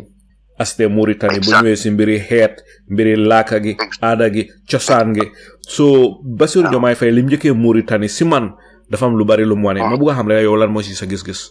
waa si diplomatie mun nga ne am na lum lifin li ko because ñun ñëpp loolu lañ doon anticiper ne buñ ne Gambia mooy Sénégal mooy Gambia ba ñu war a am a lot of agreement unilateral bilateral relationship am secretariat te ñoom amuñ doolu ak Mauritanie definitely kon am na ku ko wax ak ku ko waxut xëy na am na lu fa sicca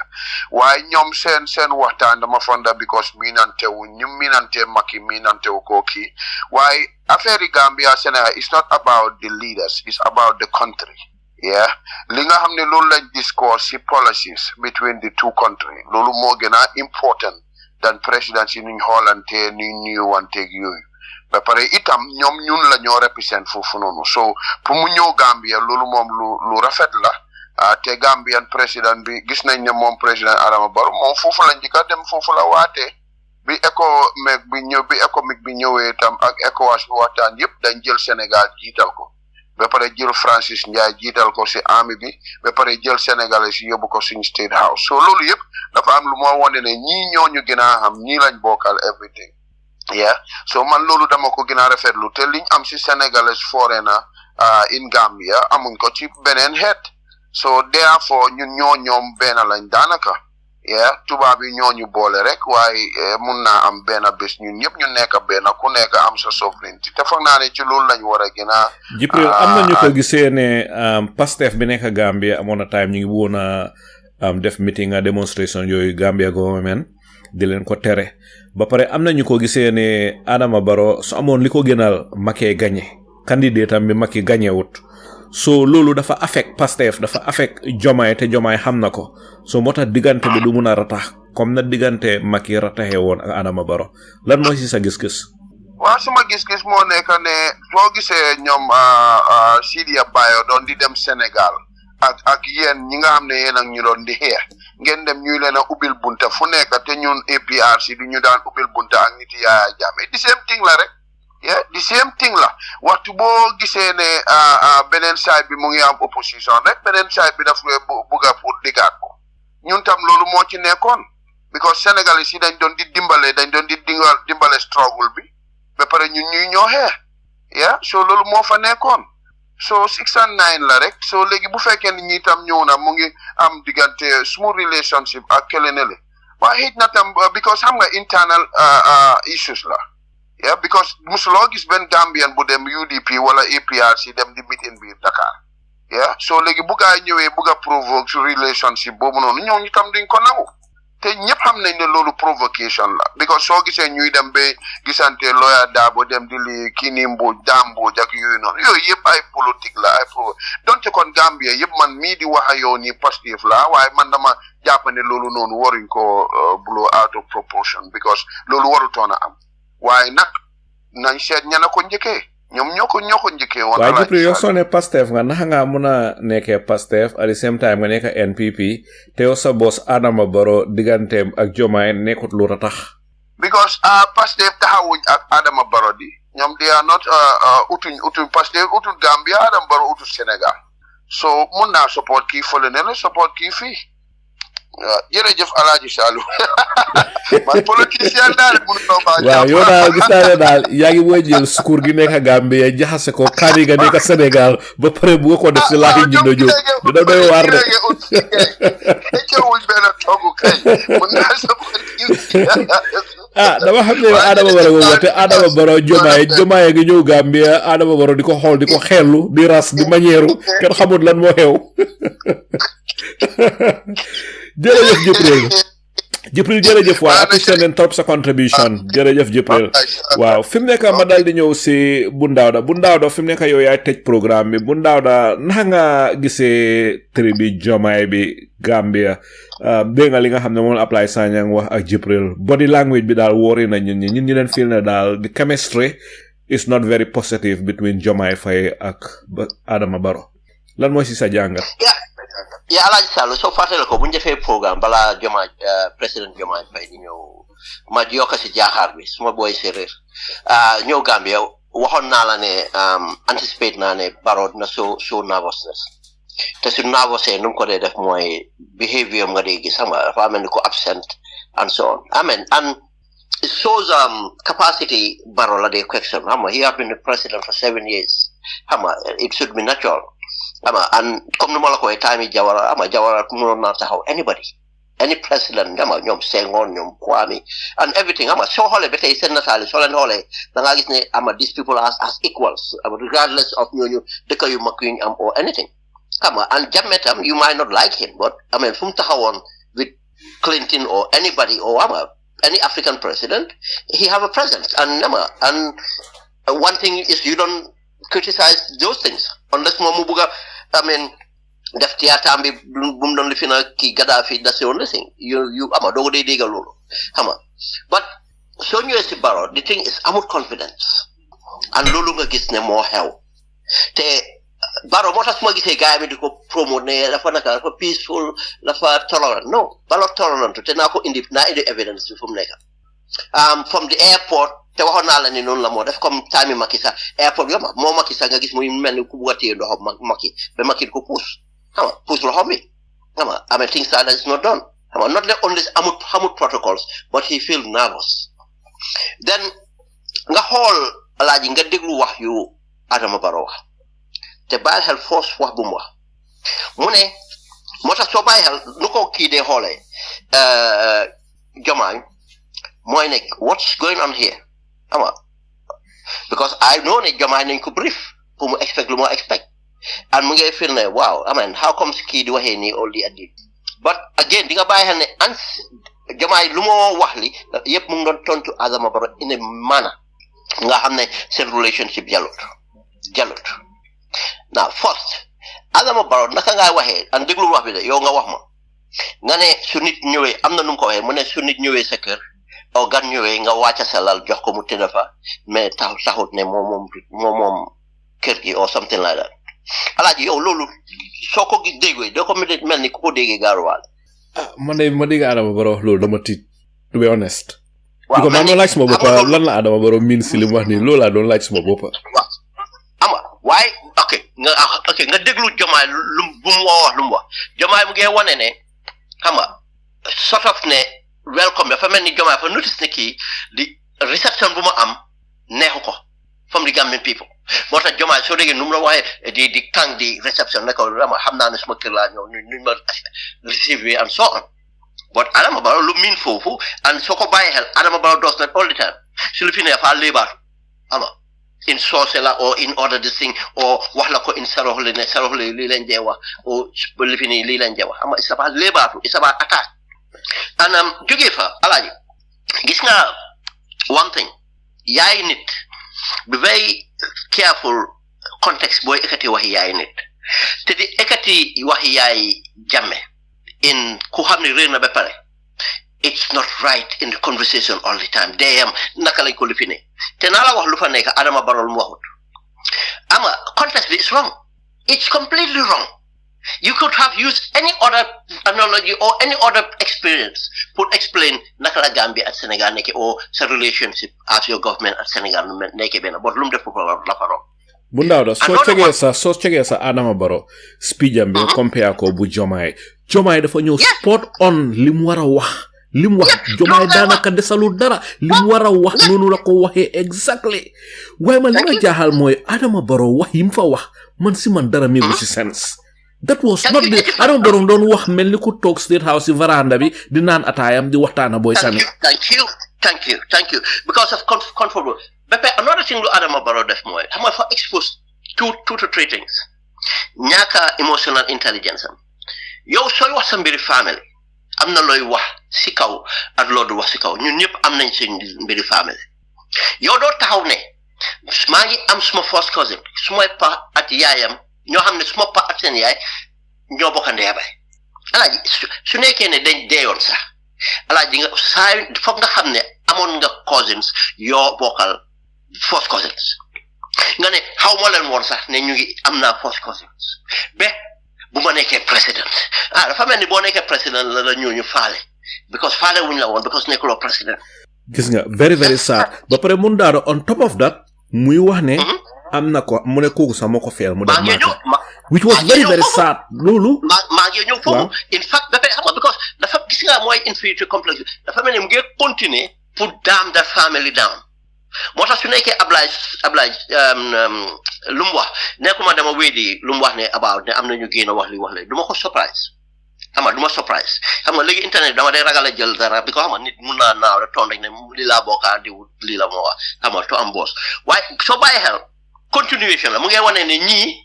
ama ñu ma soog a xam te yow si bon nekkuloo ban exemple nga jéem a joxe yow yaa ngi jéem a wane Gambia Sénégal yi benn la waxal la aman suma cousin si yëpp sénégalais la maa ngi suma am paari suma bàjjen boo xam ne moom Sénégal la si njabootam yëpp sénégalais lañ benn lañ I mean people don't need to know ndax after yow yaa ngi leen xam o yaa ngi xam ñu ngi la xam after boo nekkee président waaye nga teg si du wane ne kenn ki sax maa ko fay maa ko yóbbu mu dem Maaka something like that ama noo ko waxee la soo defalee nit mu dem Maaka kenn na koo wax du yow. bu ndaw da diaspora ba bari ñu feel ñu bari ñu dem Maaka te doo dégg mukk ñu wax ko. Yes doo ko dégg I mean especially in this condition so yow président nga tooga yow jéem a la am contexte bi mu nekk about national issues ak yooyu waaye yaa ngi yëpp ni kuy wax mbiri sa famille kuy joytu sa mbiri famille kuy deal sa situation famille ba pare thirdly ne ko xam naa kenn ki sax yow la xam naa sax yow lañ sànni dégg nga Jomaay nu ko sant tonto Jomaay ne ko xam naa ne sax man la sànni ndi Gambie fii kenn gañewuñ ma Gambia gis nga lu dégg nga wax boobu xam nga dama ko dee wax suma kali gune séeréer tontu dañ ko mun ba pare dégg nga tam am na fu mu waxee bu mu référencé Macky Sall xam nga lu ko bu ko Jomaay ne ko jëmma bi mun na koo gën a tuuti but maa ko gën a saf something like that xam nga boobu tam loolu ama Jomaay daf koo tontu now let's come back to case Yaya Jammeh Yaya Jammeh Barrow lu ma wax du part of it du dëgg it did not happen that way and I can tell you because I know what have transpired Barrow in fact waxul dëgg ñetti président dañ wax moom ba pare Barrow moo leen wax ne da ngeen a wax Macky Sall te it's not about Yaya Jammeh ñëw Gambia no Yaya Jammeh pour mu ñëw yaayam Gambia nekk fa ba after 40 days that was the request because of ne xam na ne moom security Gambia amee ko at that moment dafa am mu ne leen ne foog ma kii waxa Sénégal foog ma waxa li fi gars yi ne ko lifin bon ñu lifin la noonu lañ indi Macky Sall to it Barrow waxu exactly gis nga lu moo jëm a fii moo tax it's sad because ñu bari loolu lañ ci am problème dañoo toog fenn dara ñu gis dara ne ñoom ak Barrow ko seede Barrow su ñëwee wax completely different alaaji loolu lu worrying la loolu lu worrying si president is very worrying it's worrying because of lu xew foofu si lañ xam naa la expect bu ñu waxee loolu Macky Sall ne non nañ alaaw yaayam ñëw waaye duñ ko mun a lifin because of su sisoo luñ si mun dafaa indi waat benn impasse which is si lifin noonu la Macky Sall len négociation dem in soo bàyyee xel alaaji after wax bi dem nañ about 2 days négociation a ngee dem on after si lañ device xam nga lan lañ may Jammeh ne si waxtu suul bi nañ alaaw dañ am pour fire a special plane moo taxoon plane boobu nekkoon pour gis possession bi gisoo soo bàyyi xel plane dafa ñëw airport nekk foofu bu body bi di dem at yooyu mu toppa ko ba fooñi nekk fa ba after barrière bi mu dem loolu lañ ko nangul négociation si dem na 2 days to nangu daal loolu indi tam gis nga foofu la tam doomi kii bi ñëw Obiang bi buñ àndee see body bi doomi Obiang bi si la dem mit at Barrow bu mu ñëwee seen meeting boobu again fa lañ starté sow lañ start nag di walk diggante Barrow at Jammeh that meeting then si lañ toog after 2 weeks sow at kii Tangara external affairs minister bi naaw rek fula Equatorial Guinée dañ ko doon nuba suma maas yi buñ jotee affaire ne ko bam rek si la press release génn up State House ñu li fa but it was waaw dañoo dem for bilateral relationship li andi déedéet it was about negotiate moo tax léegi-léegi suñ waxee ne gars yi APRC waxuñ dëgga there was a negotiation between it was apart from even Fabakary Tombong Jatta this negotiation started then directly from SISO at Tangara to Equatorial Guinea. Lan nga foog ne moom la gars yi doon négocier bu ndaw da mooy time boobu tam ñoom Sow used APRC as a leverage one baaw ne ko ok naa mën a defi Sow man situation bi yëpp daf ko manipuler bul foog ne look most of people ñooy dégg ñuy relevant at the corridor of power yëpp so moo tax competence to show in that sense that's what spy masters does spy masters one of Come on, you might understand intelligence. Intelligence, part of it is diplomacy. Intelligence, part of it is about strategizing policies to make things happen. You also principle, I'll look into it, and you said the best way for national interest. I don't have a problem with that. Lola don't have, Ligam la don't have. Lola don't have, Baro Lola go Lolo Conan the Baro, time will be halat. Beyond the 3 years, Baro Bugana talk. Baro, I'm not association the UDP man not allow him. Now he was working all this parallels. Why just for one like ne lum wax ne say nek suy repeat du wax ne nonu la xewé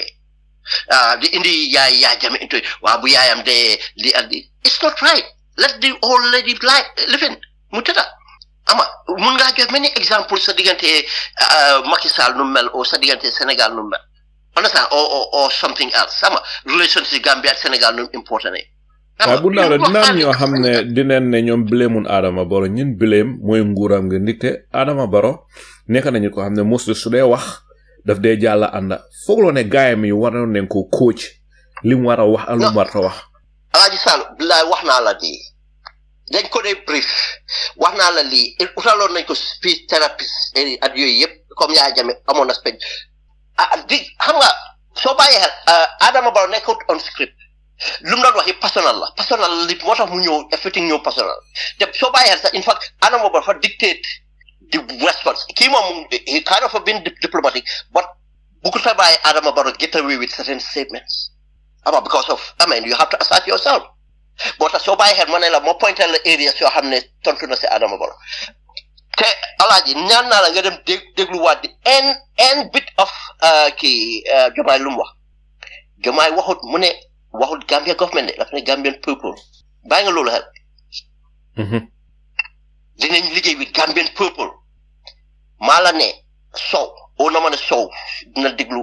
audio bi su ko déggee rek Sow na wax Barrow ne ko we have to really be proactive see what we can do about it mu ngi discount Barrow as a government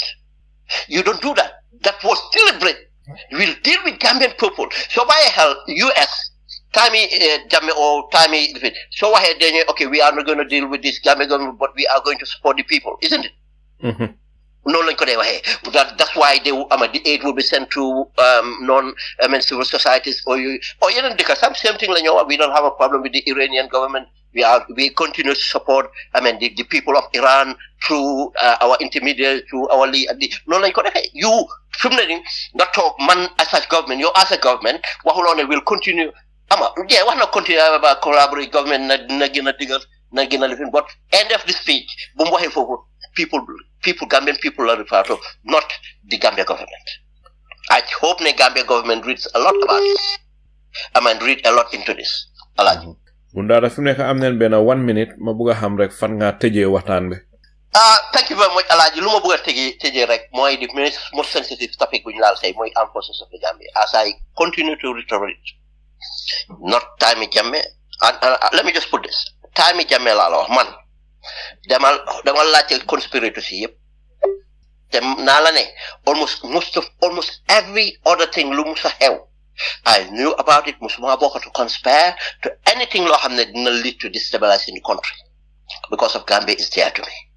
musuma bokk si anything loo xam ne na nekk destabilization until ma own na ma suma experience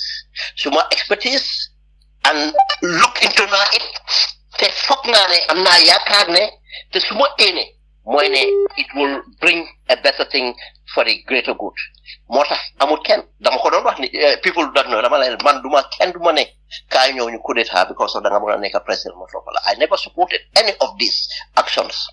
understand rawatina démocratie buñ am ni you hear me all the time di wax about dama ko gëm I believe in democracy duma def anything to undermine democracy Alaaji man gëm naa ne government can be changed democratically the worst government can be changed democratically lépp la fa des how proactively you can and again passive proof nañ ko you can get always the leverage and leverage bu gën a am doole mooy the people moo tax su ma dee advocate mooy ne let's get the people bu mu nekk on anything let it be about policy soo ko amee nga wax ko bu baax dina daaxal tribalism dina daaxal many interests dina tax majority of people will stand with you te opportunists suñ demee ba gis nga am nga upper hand bi rek dañ ji easily bokkul in pour join whether to drill la or subdue gis nañ ko fu mu ne nii Sénégal alaaji moo tax may ne Dahatina, all those things about the Gambia Armed Force, I'm not surprised because of institutions. They responded. Look, go and look into it. The evidence are there. Go and deal with it. We want a peaceful Gambia. We want a stable Gambia. We want a Gambia bu am continuity of democracy mu mature ba ñu gis luñ bëgg yëpp. Jërëjëf Alaaji maa ngi nuyu lifin félicité jotaay bi and always at any time. Thank you.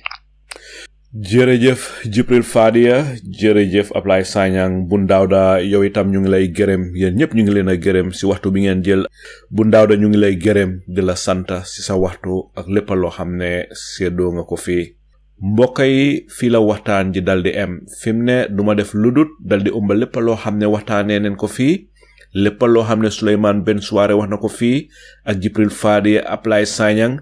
dañuy umbal lépp daldi leen ko jébal. Ndax yeen déglukat yi yeen yéenay àttekat yi nga xam ne yéenay àtte lépp loo xam ne waxtaanee leen ko fii lu neex nag du doy xanaa joñu ngi koy dog rek daldi dem ba beneen yoon seeni mbokka Salieu Njie salaamu aleykum wa rahmatullahi wa barakaatu waahiru daawaana anil hamdulillahi rabbil alamin